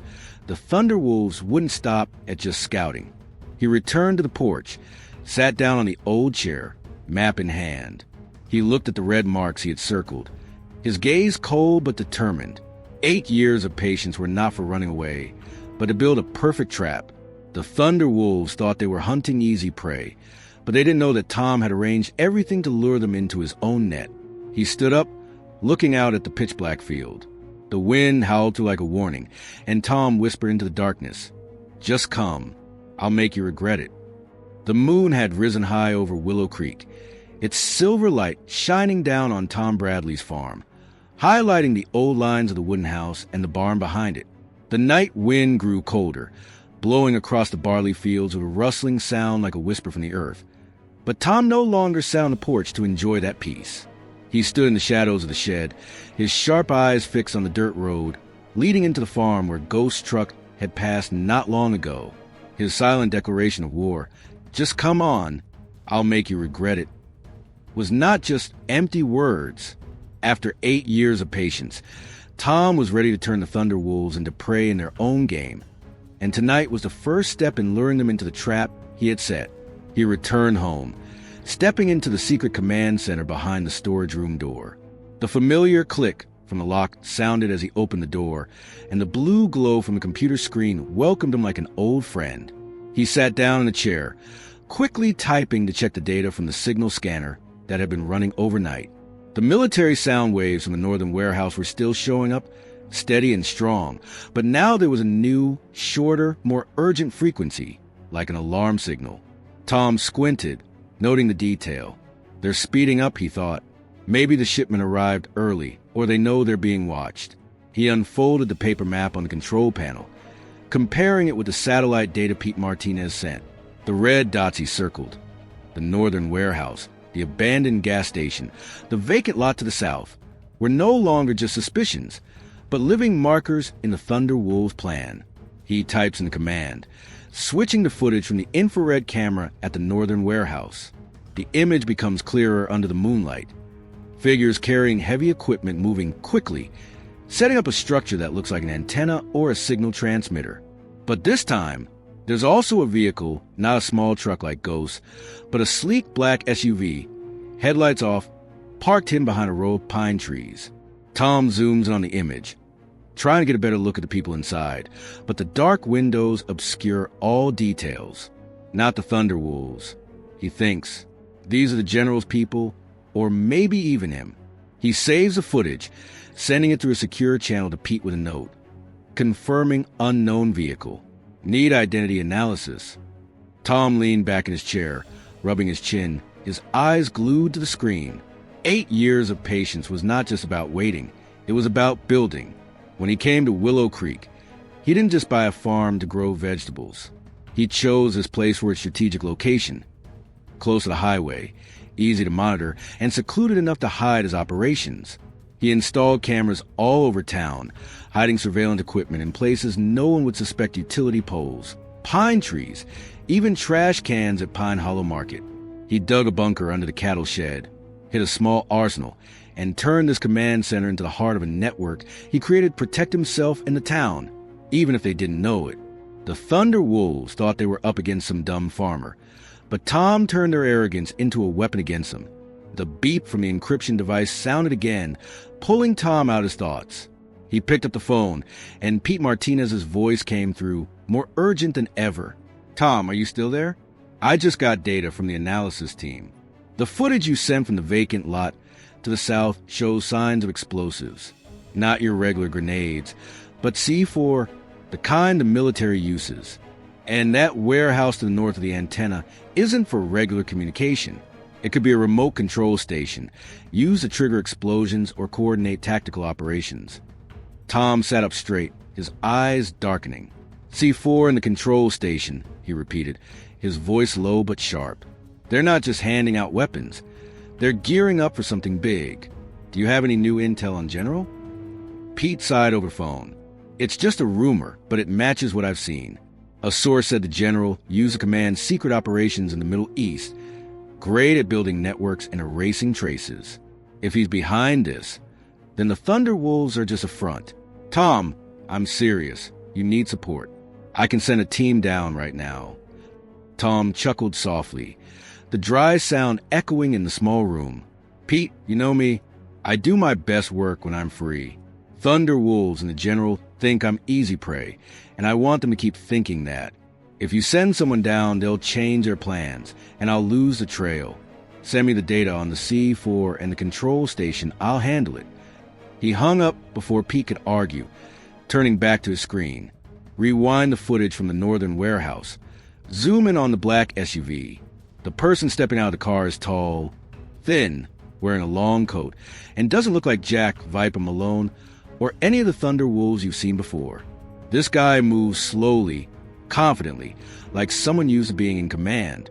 Tom notes the details, holding an encrypted radio in his left hand, his right hand tucked into his pocket, possibly hiding a gun or trigger device. This is the mastermind, he thinks. Not Jack, but the puppet master. He saves the image, sends it to Pete with a note. Analyze identity. Could be the General. The tension in the air was palpable as Tom stood up and left command center. He headed out to the barn, lifted a wooden floorboard to check the armory. Moonlight glinted off the handguns, daggers, and smoke grenades, all still intact and ready for the day he'd need them. He picked up a handgun, checked the magazine, then set it back down. Not yet, he told himself, though his hand lingered, gripping tightly for a moment before he covered the board again. He knew the Thunderwolves wouldn't stop, and if the General was really behind it, they weren't just after controlling Willow Creek. They wanted to turn the town into a launch pad for something much bigger. He returned home, stepping onto the porch once more. He sat down on the old chair, map in hand, eyes fixed on the red dots. 8 years of patience had taught him one thing. Time is the most powerful weapon. He didn't rush to confront the Thunderwolves at the market today. He let them think he was weak, letting them become overconfident. Every time Jack pointed his gun, every time Bull swung his bat, they inadvertently revealed another piece of their plan. And now, with the footage from the warehouse and the data from Pete, Tom had enough to start his counterattack, not with guns, but with the intelligence he had honed over 8 years. Tom stood up, gazing out at the pitch-black field. The howling wind sounded like a warning, and Tom felt his heart rate increase not out of fear, but the adrenaline of a warrior about to enter battle. The Thunderwolves thought they were hunting him, but they didn't know that Tom had set a much bigger trap. He folded the map, stuffed it into his pocket, and stepped inside the house. He whispered to the darkness one last time, "Come on, I'll make you pay." The night remained quiet, but Tom knew the storm was about to start, and he would be the one to lead it. Dawn breaks over Willow Creek, the first rays of sunlight filtering through the old pine trees, casting a golden glow across the barley field. In the distance, a rooster crows, its call mingling with the gentle breeze blowing through Tom Bradley's farm. Last night, he sat in the secret command center, analyzing footage from the northern warehouse and the southern vacant lot, memorizing every detail about the shiny black SUV and the mysterious figure he suspected to be the General. His final whisper to the darkness, "Just come on, I'll make you pay," still lingered in the air, but now, in the morning light, Tom knew he had to set that determination aside for the moment. The Thunderwolves and their puppet master were accelerating, and he needed to maintain his cover at least until they revealed themselves in the trap he had been setting for 8 years. Tom stepped out onto the porch, a steaming cup of black coffee in his hand. He was wearing a faded denim vest, his boots caked with mud as usual, looking just like a farmer getting ready for the Pine Hollow market. But his eyes weren't as peaceful as the scenery. They were sharp, scanning the dirt road leading to the farm, noting any unusual signs. He took a sip of his coffee, letting the bitterness slide down his throat, then walked over to the old pickup truck parked next to the cow barn. He opened the truck bed, loading a few wooden crates filled with tomatoes and potatoes, all genuine, grown by his own hands. His cover wasn't just an act. It was a part of the life he had built in Willow Creek, and he was proud of it. The truck struggled to start, its engine roaring and shattering the morning silence. Tom drove towards Pine Hollow Market, the dirt road trembling beneath the wheels. When he arrived, The sun had risen higher, illuminating the small market now bustling with activity. People gathered around the stalls, their laughter and chatter filling the air. But Tom sensed an underlying tension. The confrontation with the Thunder Wolves from yesterday still lingered, with some people glancing at him curiously, while others avoided his stall as if fearing trouble. Elsie Harper emerged from the crowd, clutching a cloth bag, her eyes reflecting concern as she looked at Tom. "Tom, are you okay?" she asked, her voice trembling. "After what happened yesterday, I've been worried those jerks might come back for revenge. You shouldn't go to the market today. Just stay home and rest." Tom flashed a gentle smile, setting a crate of tomatoes down on the wooden stand. "I'm fine, Mrs. Elsie. If I don't go to the market, who am I going to grow vegetables for? Don't worry, it's just a little hiccup." He arranged the produce with his usual care, his rough hands moving with the precision of a machine. But inside, things were far from calm. He knew the Thunder Wolves wouldn't stop at mere harassment, and the footage from last night confirmed it. They were building infrastructure, preparing for something bigger than just arms trafficking. Elsie sat down on the folding chair next to the stall, clutching her cloth bag tighter. "Really? How did you take down Bull like that, Tom? I've never seen anyone do that before. It was like something out of a movie. You're definitely not just a farmer, are you?" She chuckled softly, half joking but half serious, though her eyes sparkled with a hint of suspicion. Tom burst out laughing, his deep chuckle resonating through the market's noise. "You're exaggerating, Mrs. Elsie. It's just luck. I watched some action movies when I was young, must have picked up a few tricks." He winked, keeping his tone light, but his eyes scanned the market, noting every detail. Mrs. Merrichen of the flower stall whispering to a regular customer, a few strangers standing near the entrance, and a motorcycle slowly cruising by not Jack Viper Malone's, but bearing the Thunder Wolves insignia. They're watching, he thought, but they haven't made a move, yet they want to see what I'll do. The morning passed in a familiar rhythm of Pine Hollow Market. Tom sold his vegetables, chatted with regular customers, keeping a gentle smile on his face. But every move he made was part of facade, his hand trembling slightly as he handed a bag of potatoes to Bill from the gas station, letting the Thunder Wolves think he was still scared from yesterday. Elsie stayed at the stall, telling stories about the old days of Willow Creek. But Tom could hear the worry in her voice. "This town used to be so peaceful," she said, her eyes looking into the distance. "Now, I don't know what's going on anymore." Tom patted her shoulder, his voice gentle. "Everything's going to be okay, Mrs. Elsie. Sometimes, all it takes is a little patience." But as he spoke, a familiar sound echoed from a distance, the roar of motorcycle engines, and this time, it wasn't just one bike, but an entire gang. The crowd froze, turning their heads toward the road, leading to the market. 5 large motorcycles rounded the bend, kicking up a cloud of dust behind their wheels. The Thunder Wolves were back, and this time, they weren't here to play around. Jack Viper Malone leads away, his eyes bloodshot with anger and confidence. He's wearing a shiny black leather jacket, with his Colt gun now openly visible beneath it. Following him is Bull, his arm still bandaged from yesterday's dislocation, his hateful gaze fixed on Tom. Ghost moves silently like a shadow. Tank is as massive as a wall, and the 2 new henchmen carrying iron bars all ready for a fight. They stop their bikes right at the market entrance, blocking the way as a declaration control. The crowd backs away. Some people run home. Others stand frozen in shock. Elsie grabs Tom's hand, her voice panicked. "Tom, they're back. You've got to call Dan Carter right now." Tom placed his hand on her shoulder, his eyes never leaving the Thunder Wolves. "Just stay right here," he said, his voice low but firm. "I'll handle it." He stepped out from the stall, his large frame blocking the thugs from the crowd. Yet he maintained a calm demeanor, his hands hanging loosely, a gentle smile still on his lips. This was the moment the story's pace picked up, the morning's tranquility suddenly shattered by the imminent threat. Jack jumped off the bike, his black leather boots dragging across the ground, leaving a long trail of dust. He marched straight to Tom, the iron rod in his hand, tapping the ground like a countdown to violence. "Who the hell do you think you are, fatso?" he growled, his breath reeking of whiskey and drugs.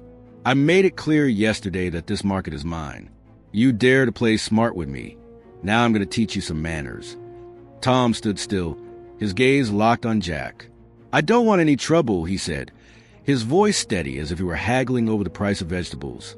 "This market is where people make a living. If you guys want something, just say it straight up. I don't like beating around the bush." But inside, he was ready for anything. He noticed a change in the Thunder Wolves. Not only were they more aggressive, but also more confident, as if they knew they had backup. "The general is here," he thought. "Or at least he's watching." Jack burst into a loud laugh, his sharp voice echoing through the now silent market. "Listen to this guy." He turned to Bull, signaling him. "Teach him a lesson this time. Make sure he doesn't get up." Bull stepped forward, the iron rod in his hand raised high, his sinister grin revealing yellowed teeth. He swung the rod down, aiming straight at Tom's head with enough force to end it all. But Tom didn't stay still. He leaned to one side, his move so quick and slick that no one expected a 300-pound guy could pull it off. The bat just grazed over his head, slamming down onto the ground with a dry thud. Bull stood there stunned, and before he could react, Tom grabbed his wrist, twisting hard. Another crack echoed, and Bull roared in pain, dropping the bat to the ground. Jack's eyes widened, the confidence on his face cracking. "You." He pulled out his Colt, aiming straight at Tom's chest, but Tom didn't even blink. "I already said it," Tom repeated, his voice so low it was almost a whisper. "Don't push me." The air at Pine Hollow Market froze, and it seemed like everyone's breathing stopped. Tom knew Jack wouldn't shoot right away. He wanted him scared, wanted him to kneel. But Tom Bradley didn't kneel to anyone. The air at Pine Hollow Market was tense, as a taut string about to snap. The midday sun beating down, making everything scorching hot, but no one in the crowd dared to move. Jack, Viper Malone, stood there, his Colt pointed straight at Tom Bradley's chest, his bloodshot eyes flashing with a mix of madness and confidence. Bull lay on the ground, clutching his dislocated arm, groaning in pain after Tom's lightning-fast strike. The townspeople backed away further, some covering their mouths, others whispering prayers. Elsie Harper stood behind the stall, clutching her chest, her face pale with fear. "Tom, run!" she screamed, her voice hoarse with panic. But Tom didn't run. He stood still, his gaze locked on Jack, his usual gentle smile gone, replaced by a cold, calm demeanor that no one in Willow Creek had ever seen. Jack gritted his teeth, his finger tightening on the trigger, but he didn't shoot. Not yet. "You want to die, fatso?" he growled, his breath reeking of whiskey and drugs filling the air. "Who the hell do you think you are, going against me? This market, this town, it all belongs to the Thunder Wolves.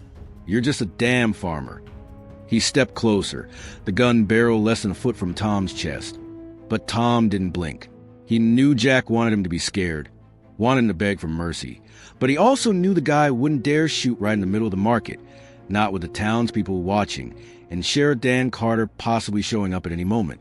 "I've said it before," Tom repeated, his voice so low it was almost a whisper, but each word was as sharp as a razor. "Don't push me."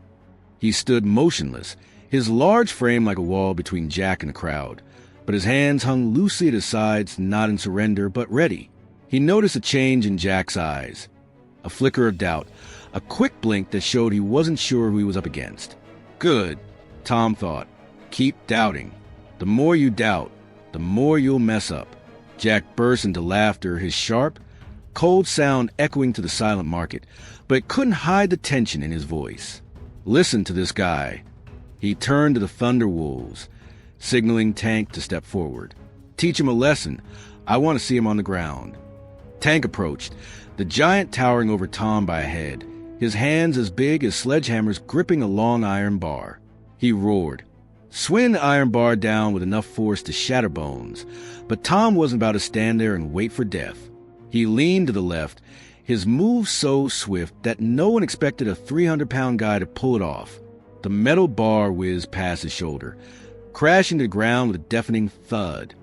Tank stood there stunned, and before he could react, Tom stepped forward, his right hand delivering a solid punch straight to Tank's gut. A hoof escaped Tank's mouth as he staggered back, clutching his stomach and collapsing onto one knee. Jack's eyes widened, his face shifting from confidence to panic. You. He raised his gun higher, his finger trembling on the trigger. But before he could do anything, a saving sound echoed from afar, the wail of police sirens. Right now, as Tom Bradley stands in the middle of Pine Hollow Market, facing Jack's gun and the cold stare of the general lurking in the shadows, he's not just fighting for himself. He's fighting for all of Willow Creek, for everyone who believes that an ordinary farmer can change everything. If your heart beats with that kind of resilience, hit like and subscribe right now, because this story is yours, mine, and anyone else's who dares to stand up for the truth. Dan Carter's patrol car zipped around the bend, its lights flashing brightly in the midday sun.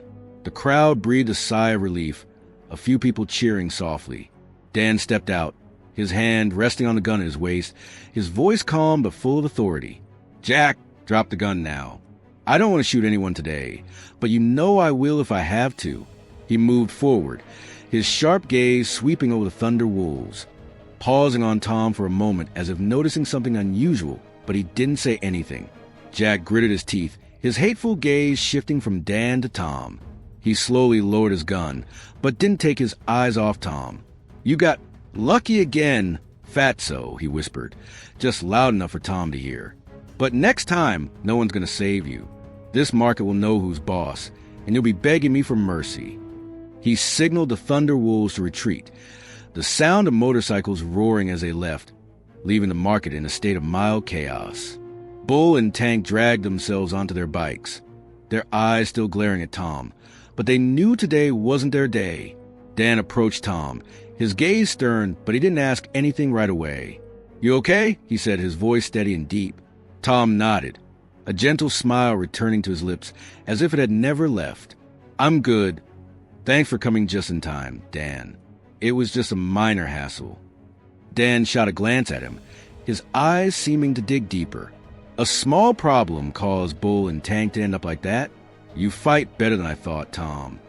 He paused and added, "Be careful.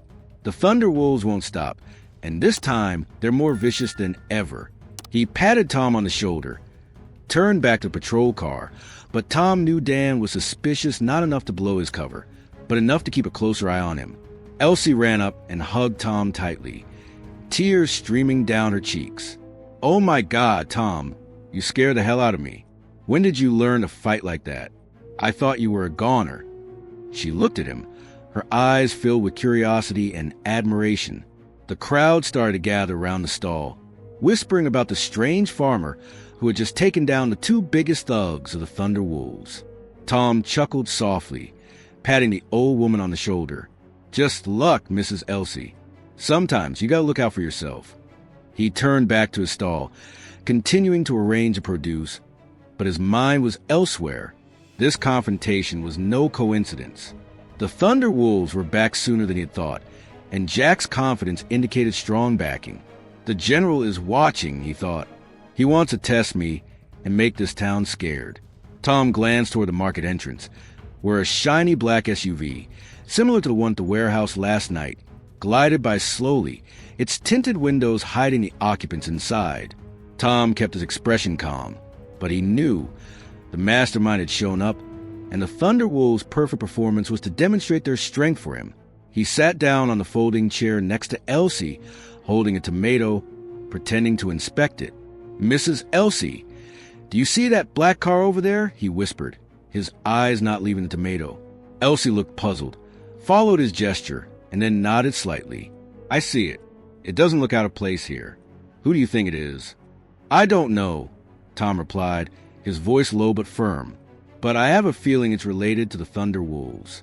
Keep this quiet. Don't tell anyone." He set the tomato down, stood up to continue his work, but his eyes scanned the market, noting every detail. The SUV was gone, but a few strangers were still lurking near the entrance, pretending to shop. "They're not just watching me," he thought. "They're watching the whole town." The noon passed in a tense atmosphere. The townspeople gradually returned to their daily routines, but Tom could feel the fear spreading. The shadow of the Thunder Wolves had fallen over Willow Creek. He sold out his produce, chatted with regulars, maintaining the perfect facade of a simple farmer. But every move he made was part of a plan.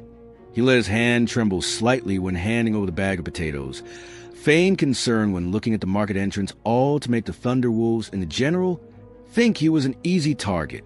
Elsie stayed at the stall, recounting stories of the old market days, but her voice quivered.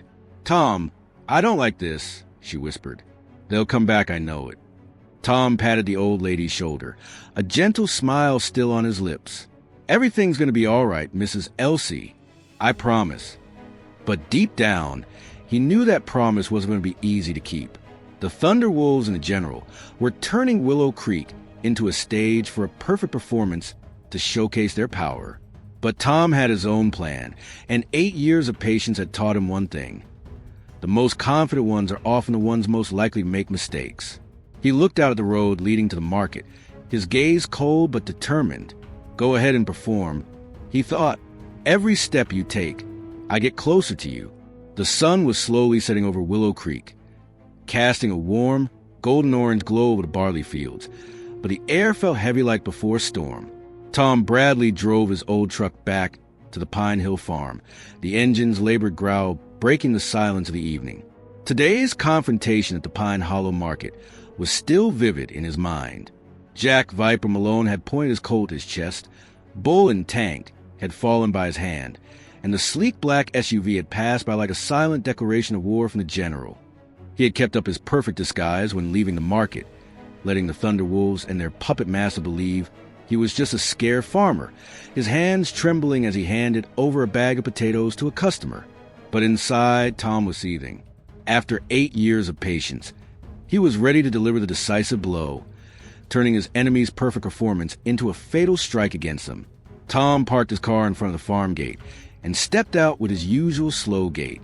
He was wearing a faded denim vest, his muddy boots dragging across the hard, dry ground, looking every bit like a man worn out after a long day's work.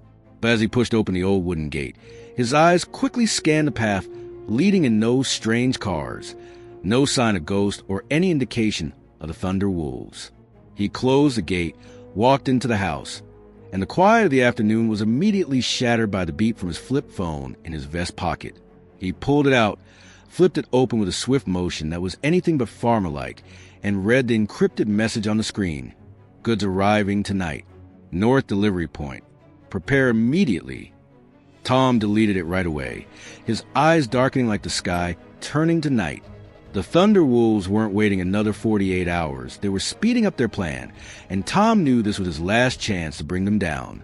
He walked through the simple living room, the wooden floor creaking, the worn-out armchair, the dusty coffee table. All just a facade he had built over 8 years in Willow Creek. He headed straight to the secret command center behind the storage room door, turned the key in the familiar sequence. 3 times to the left, 2 times to the right. A discreet click sounded, and he stepped into the small room lit by the blue glow of computer screens. This was not just a corner of his home.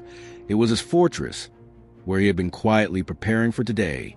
He sat down in the chair, powered up the system, and the screens lit up simultaneously, displaying images from dozens of surveillance cameras all over town. Pine Hollow Market, the main street, the northern warehouse. Every corner of Willow Creek was within his sight. Tom quickly typed a command, pulling up footage from the north warehouse from last night. A sleek black SUV, a mysterious figure holding an encrypted radio, and devices that looked like remote control stations. He zoomed in on the image, noting every detail. The figure was no longer alone, joined by 6 others, dressed in black, carrying M4 rifles, moving with the precision of trained soldiers. One guy was carrying a heavy backpack, possibly C4 or a detonator, while another checked a large wooden crate just unloaded from a truck. "They're more numerous than I thought," Tom thought. "And they're not just delivering goods, they're building a base." He unfolded a paper map on the control panel, comparing it with the satellite data sent by Pete Martinez. The red dots he circled the north warehouse, an abandoned gas station.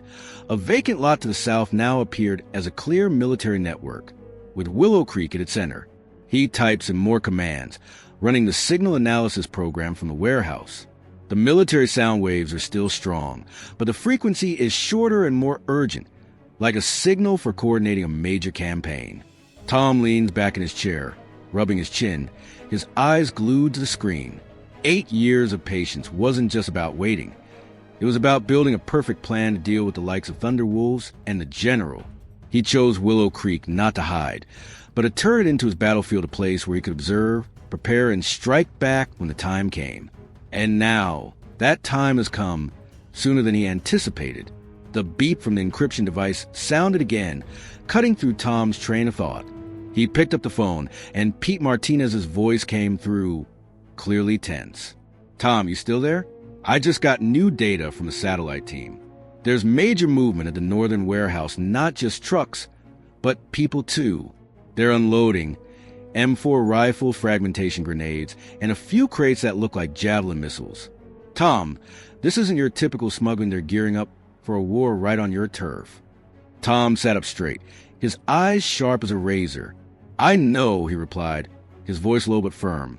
"The message just came in. The delivery is tonight. They're speeding up the plan, not waiting anymore. Do you have anything on General yet?" He quickly typed on the keyboard, saving the data from Pete into the system, ready for further analysis. Pete sighed over the phone, his voice slightly shaky. "It's just a piece of the puzzle, but it's enough to be worried." A source confirmed that General is a former Special Forces commander whose real name was erased from military records, but this nickname popped up in a few major international smuggling cases. He has deep connections in the military, enough to get javelins and cover his tracks. "Tom, I'm serious. You need help. I can send a team down right now discreetly." Tom let out a dry chuckle, the sound echoing in the small room. "Pete, you know how I work. I need the freedom to move.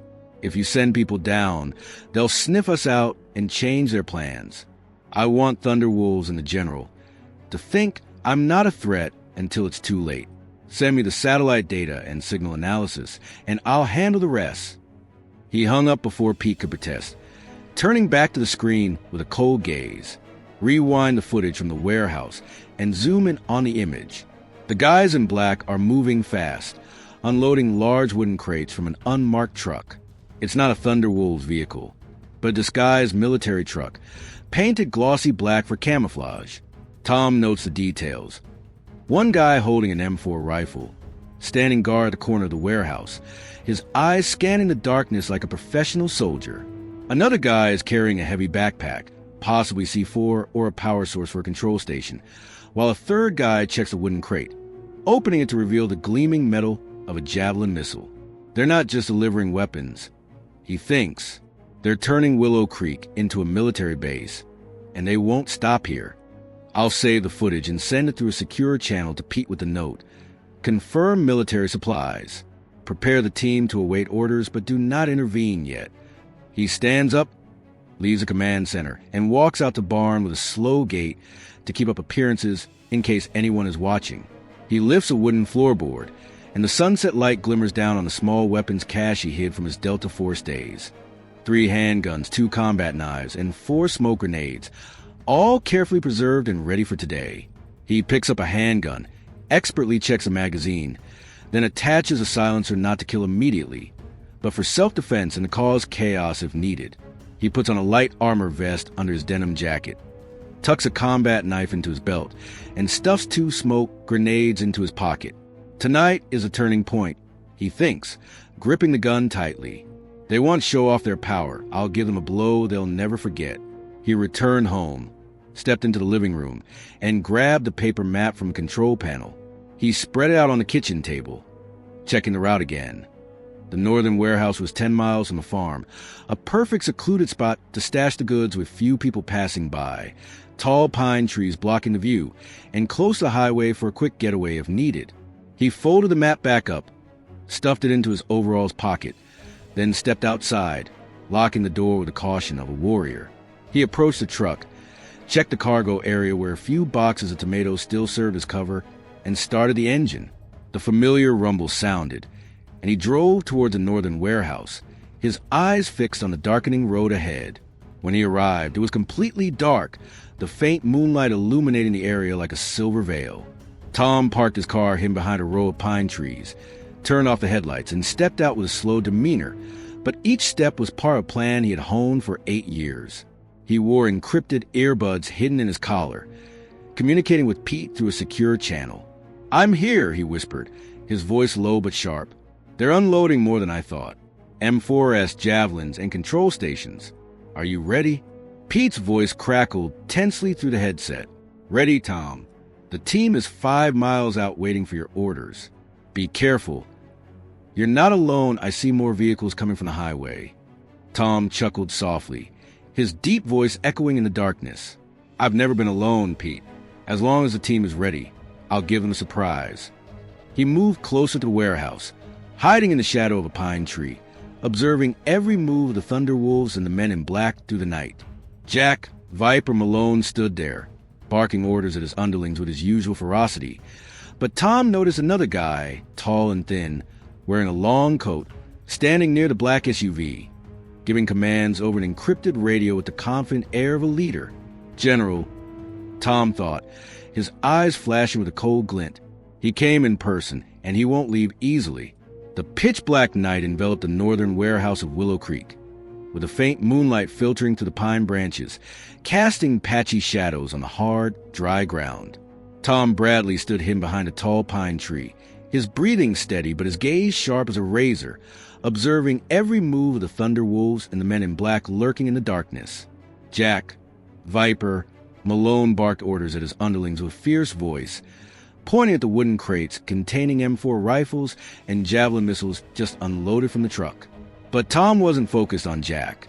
His eyes were locked on the tall, thin man in a long coat standing near the shiny black SUV, issuing commands through an encrypted radio with a confident air of commander. "General," Tom thought, his hand tightening around the silenced pistol hidden under his denim vest. After 8 years of patience, he was finally facing the mastermind, and tonight he would deliver the decisive blow to dismantle their entire network. Tom whispered through the encrypted earpiece, his voice low but firm. "Pete, I've spotted the general. He's here, directly commanding. I'm recording footage of M4S Javelin control stations. Everything's clear. Are you ready to transmit the data?" He activated the infrared camera hidden in his collar, the tiny lens capturing every detail. Men in black moving swiftly, Jack Malone shouting as a javelin crate was opened, and the general standing motionless, moonlight reflecting off his gaunt face hidden behind a baseball cap. This wasn't just evidence to take down the Thunderwolves. It was a key to exposing the mastermind behind it all, whom Pete suspected was a former special ops officer with deep ties in the military. Pete's voice crackled with tension through the headset. "Ready, Tom. The team is 5 miles out. I've connected with the FBI and a few other agencies. Just give the signal, and everything will be transmitted. Images, signals, the whole shebang. But be careful. I see more cars coming from the highway. There are more of them than you thought." Tom chuckled softly, his deep voice echoing in the darkness. "The more the merrier. Pete, if they want a show, I'll give them a shock." He moved deeper into the shadows of the trees, adjusting his camera angle to capture the full view of the warehouse. 6 men in black with M4 rifles, for Thunderwolves including Jack, Bull, Ghost, and Tank moving crates, and a general standing near the remote control station, holding an encrypted radio like a general on the battlefield. He realized immediately the control station was not just for communication. It could detonate C4 or coordinate a larger campaign. Willow Creek wasn't the end, Tom thought. This was just the first step. He checked the small arsenal in his jacket pocket, a silenced handgun, a concealed knife at his waist, and 2 smoke grenades, enough to cause chaos without immediate killing. He didn't want a night to turn into a battlefield. He wanted evidence, wanted Thunderwolves and the general to reveal themselves before Pete's team intervened. He whispered into his earpiece, "Pete, give me 10 minutes. I'll throw them into disarray, and when they panic, you send the data. Don't come in early. I need them to dig their own grave." Pete mumbled something, probably a curse, then replied, "10 minutes, Tom. But if you die, I won't forgive you. Be careful. General isn't Jack. He's much more dangerous." Tom nodded in the darkness, even though Pete couldn't see, then turned off his headset, focusing completely on the warehouse. He moved closer, gliding silently like a ghost, his Delta 4 skills now second nature. He hid behind an old wooden crate 20 meters from the warehouse, observing more closely.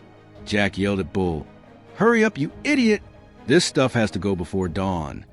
Bull, his arm still bandaged from yesterday, muttered curses but complied, dragging a javelin crate out of the truck. Ghost stood guard at the corner of the warehouse, his eyes darting to the darkness, but he didn't see Tom. Tank carried a heavy backpack, possibly C4, placing it near the control station, his eyes filled with vengeance after the hit at the market. But General was the one Tom watched most closely. He didn't shout, didn't move much, just stood there, issuing commands over the radio in a calm, steady voice, as if everything was under control. Tom took a deep breath, gripping the first smoke grenade tightly. He mentally calculated the time. 10 minutes to cause chaos, record, and retreat before Pete's team stormed in. He whispered to himself, "Just go ahead and perform, General. I'll give you an ending you won't see coming." He pulled the pin on the grenade and hurled it forcefully toward the Thunder Wolves, not to injure, but to create chaos. The grenade rolled across the ground, emitting a soft hiss. Then thick white smoke erupted, engulfing the warehouse area in just a few seconds. "Smoke! Ambush!" Jack yelled, his voice frantic, as he swung his Colt through the smoke. Bull stumbled and fell, clutching his arm and groaning, while Ghost and Tank scattered, their guns pointing wildly but finding no target. General froze, his eyes darkening, his hand gripping the radio tightly. "Stay calm," he roared, his voice cold but unable to hide his surprise. "Find it fast." The men in black immediately took position, raising their M4 rifles, sweeping the darkness with the precision of special forces. Tom chuckled softly in the shadows of the trees, the infrared camera still rolling. Jack was in a panic. The Thunder Wolves were in disarray, and the General was showing signs of stress for the first time. He threw the second smoke grenade, this time near the control station, and white smoke billowed up, shrouding the area. "Fire! It's on fire!" One of the Thunder Wolves screamed, mistaking the smoke for fire, and ran chaotically out of the warehouse. The General turned around, yelling into the radio, "Hold your positions. Don't retreat." But it was too late. Their confidence vanished in the smoke, and Tom had it all on camera. He stepped back, hiding behind a pine tree, whispering into his earpiece, "Pete, be ready to transmit in 5 minutes." He observed for a few more seconds as Jack fired shots in the air in a frenzy. Bull rolled around on the ground, and General shouted into the radio with an urgent tone. "They're falling apart," Tom thought. "And I'm not done yet." He drew his pistol, aiming at a wooden crate near Jack, not to shoot the man, but to shoot the crate and cause a small explosion. He squeezed the trigger. A soft thud sounded from the silencer, and the bullet hit the crate, splintering the wood and sending up more smoke and dust. Jack screamed at the top of his lungs, tumbling backward, thinking he'd been shot. "There's a shooter!" he yelled, crawling on the ground in panic. General turned around, his eyes flashing with anger. But for the first time, Tom saw a flicker of fear pass through them. He shouted into the radio, "Pull out! Pull out now!" The men in black immediately ran back to the truck, carrying a few crates of javelins, but Tom had already captured it all on camera. The chaos, the collapse of the Thunder Wolves, and the downfall of General. He whispered into his earpiece, "Pete, send out now." Pete's voice sounded relieved. "Transmitting now, Tom. FBI, ATF, and the press are receiving the data. You did it. Now pull out." Tom retreated deeper into the shadows, his cold gaze sweeping over the warehouse one last time.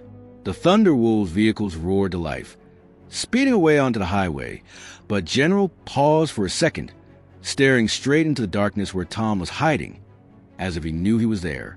He turned away, got into an SUV, and vanished into the night. Tom stood still behind the pine tree, turned off the camera, and stuffed it into his jacket pocket. The sound of a car horn echoed from a distance. Pete's team was approaching, slower than he wanted to maintain his cover. He whispered to himself, "Your performance is over, General. Now it's my turn." He turned back to the truck, started the engine, and drove back to farm at a leisurely pace. But inside, he knew he had just delivered the decisive blow. The Thunder Wolves and General thought they controlled Willow Creek, but they didn't know that Tom had turned their arrogance into evidence that would bring down the entire network. He arrived at the farm, parked the car, and stepped onto the porch.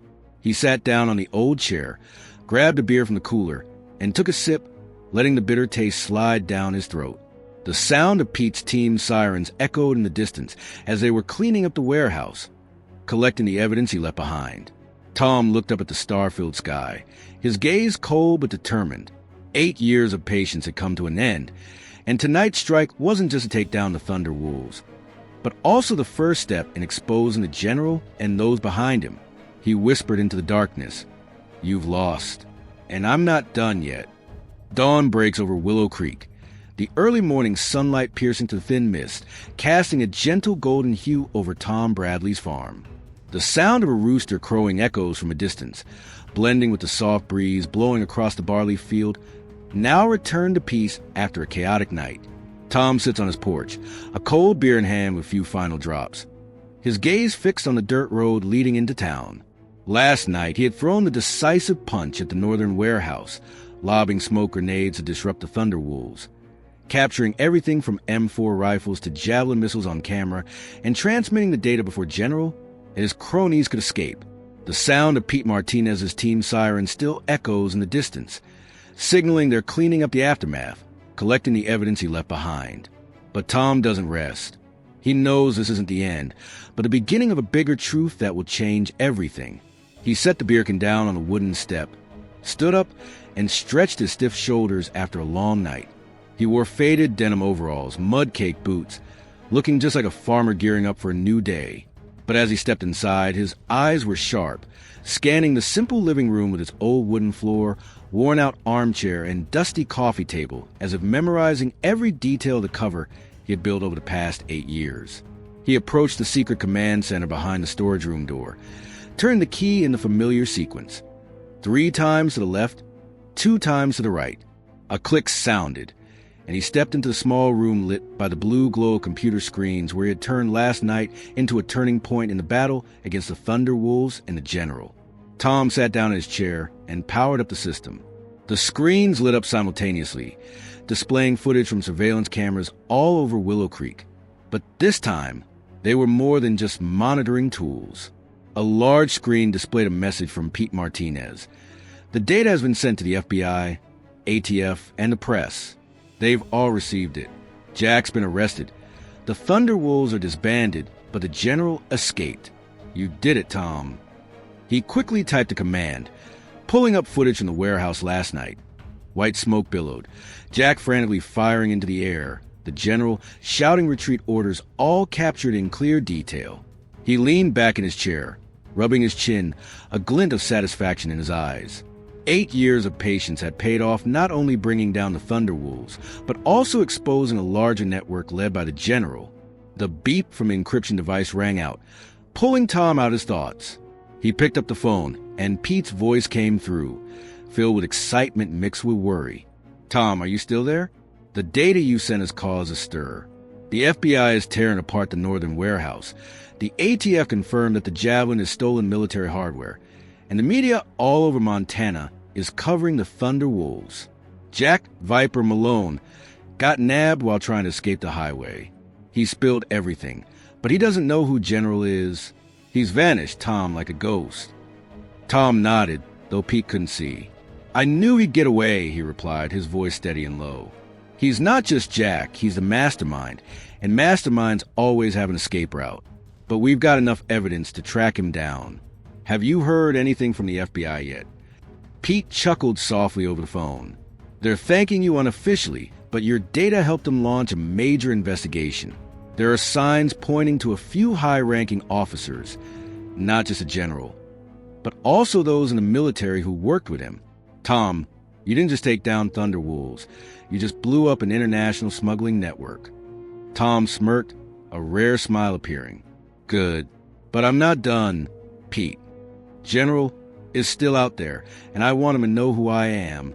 He typed the command, saved Pete's data into the system, and then shut it down. He stood up, left the command center, and locked the door with his usual caution.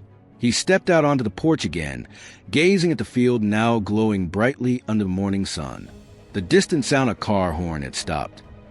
Pete's team had cleared out the warehouse, and Willow Creek seemed to return to peace. But Tom knew this peace was only superficial. The truth he exposed last night would spread, and it wouldn't stop here.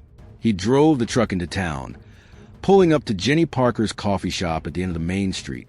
As he walked in, the doorbell chimed softly, and Jenny, a 28-year-old woman with her brown hair tied up, looked up from the counter, a bright smile spreading across her face.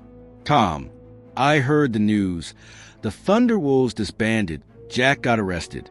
Did you really do it?"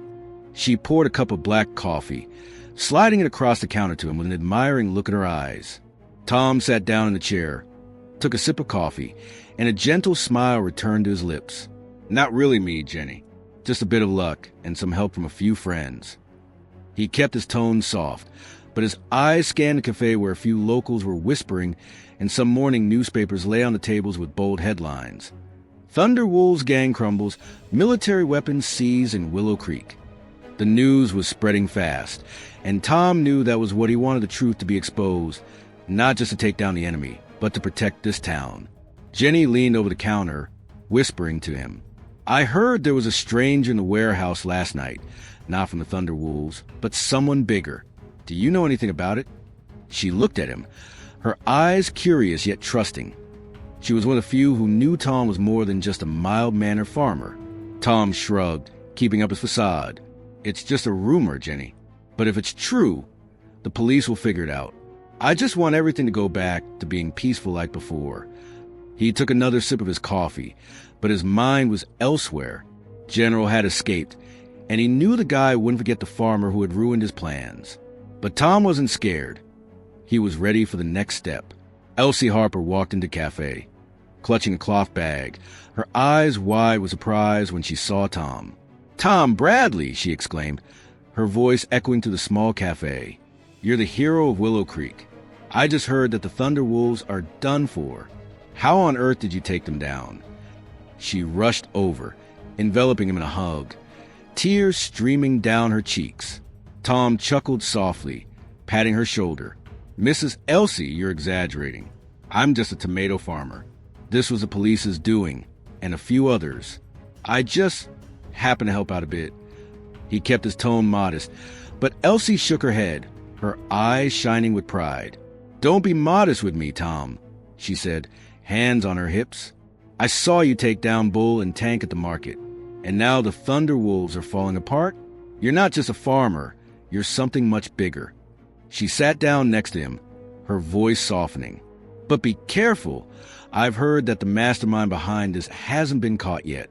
Don't let them come back for revenge."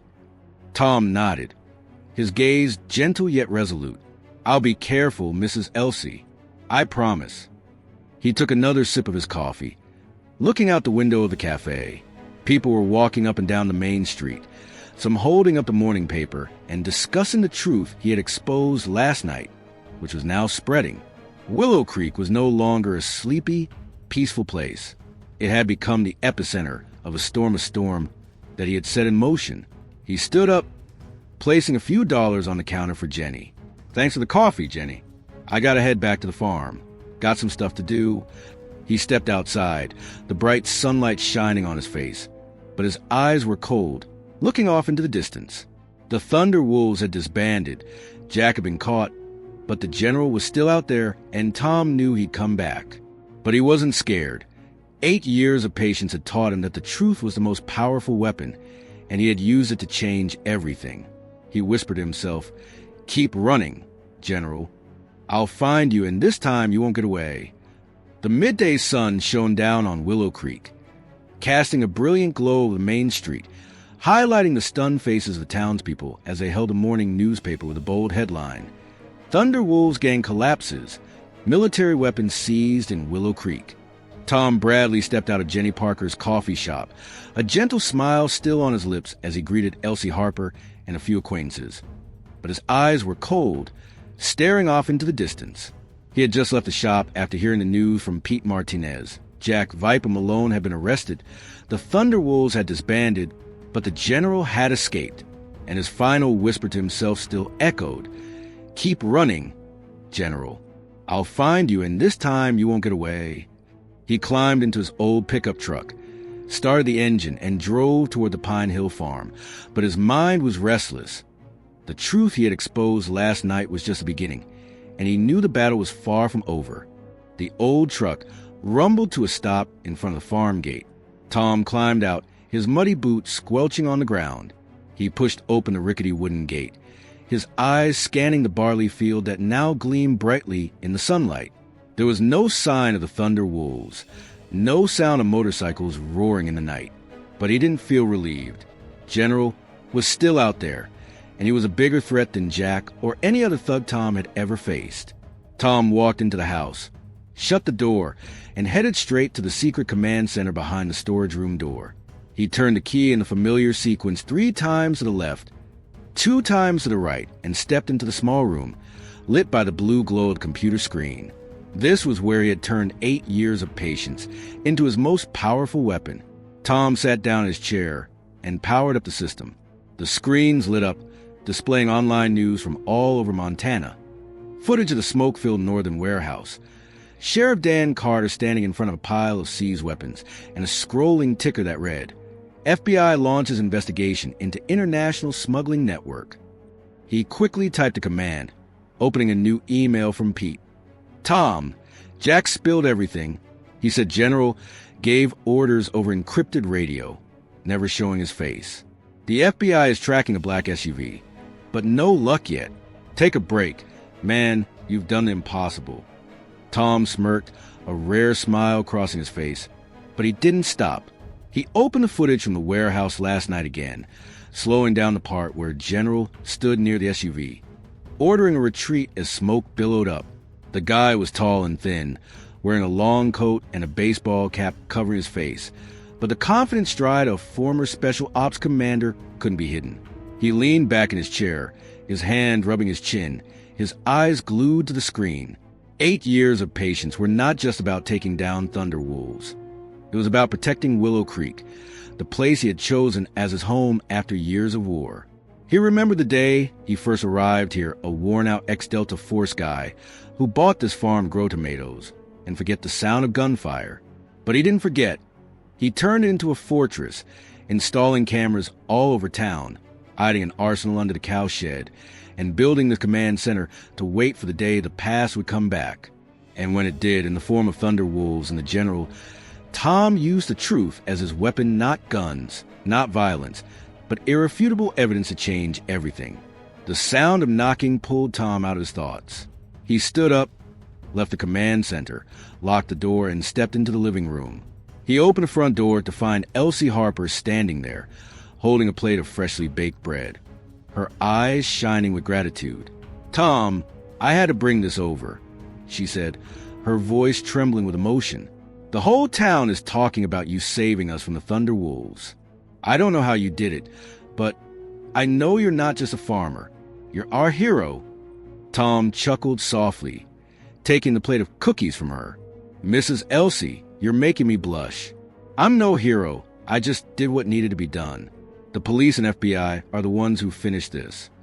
He kept his tone humble, but Elsie shook her head, walking into the house with the proud air of a mother. Don't you dare talk to me like that, Tom Bradley, she said, hands on her hips.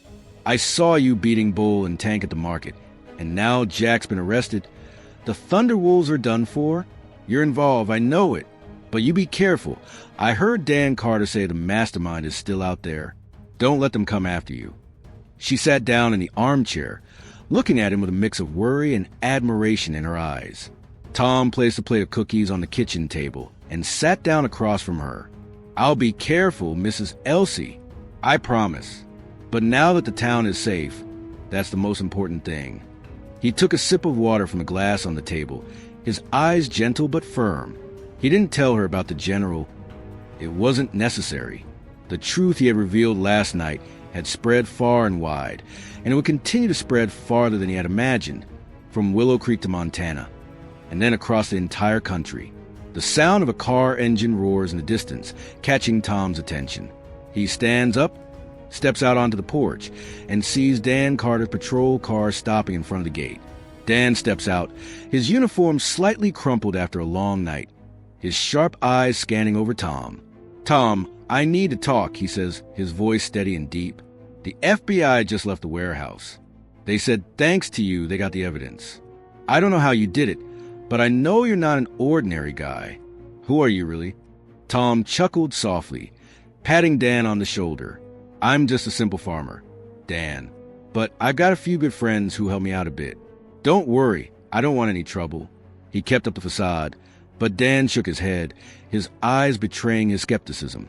Which farmer took down 2 thugs and helped the FBI catch the Thunder Wolves? Dan said, half joking, half serious.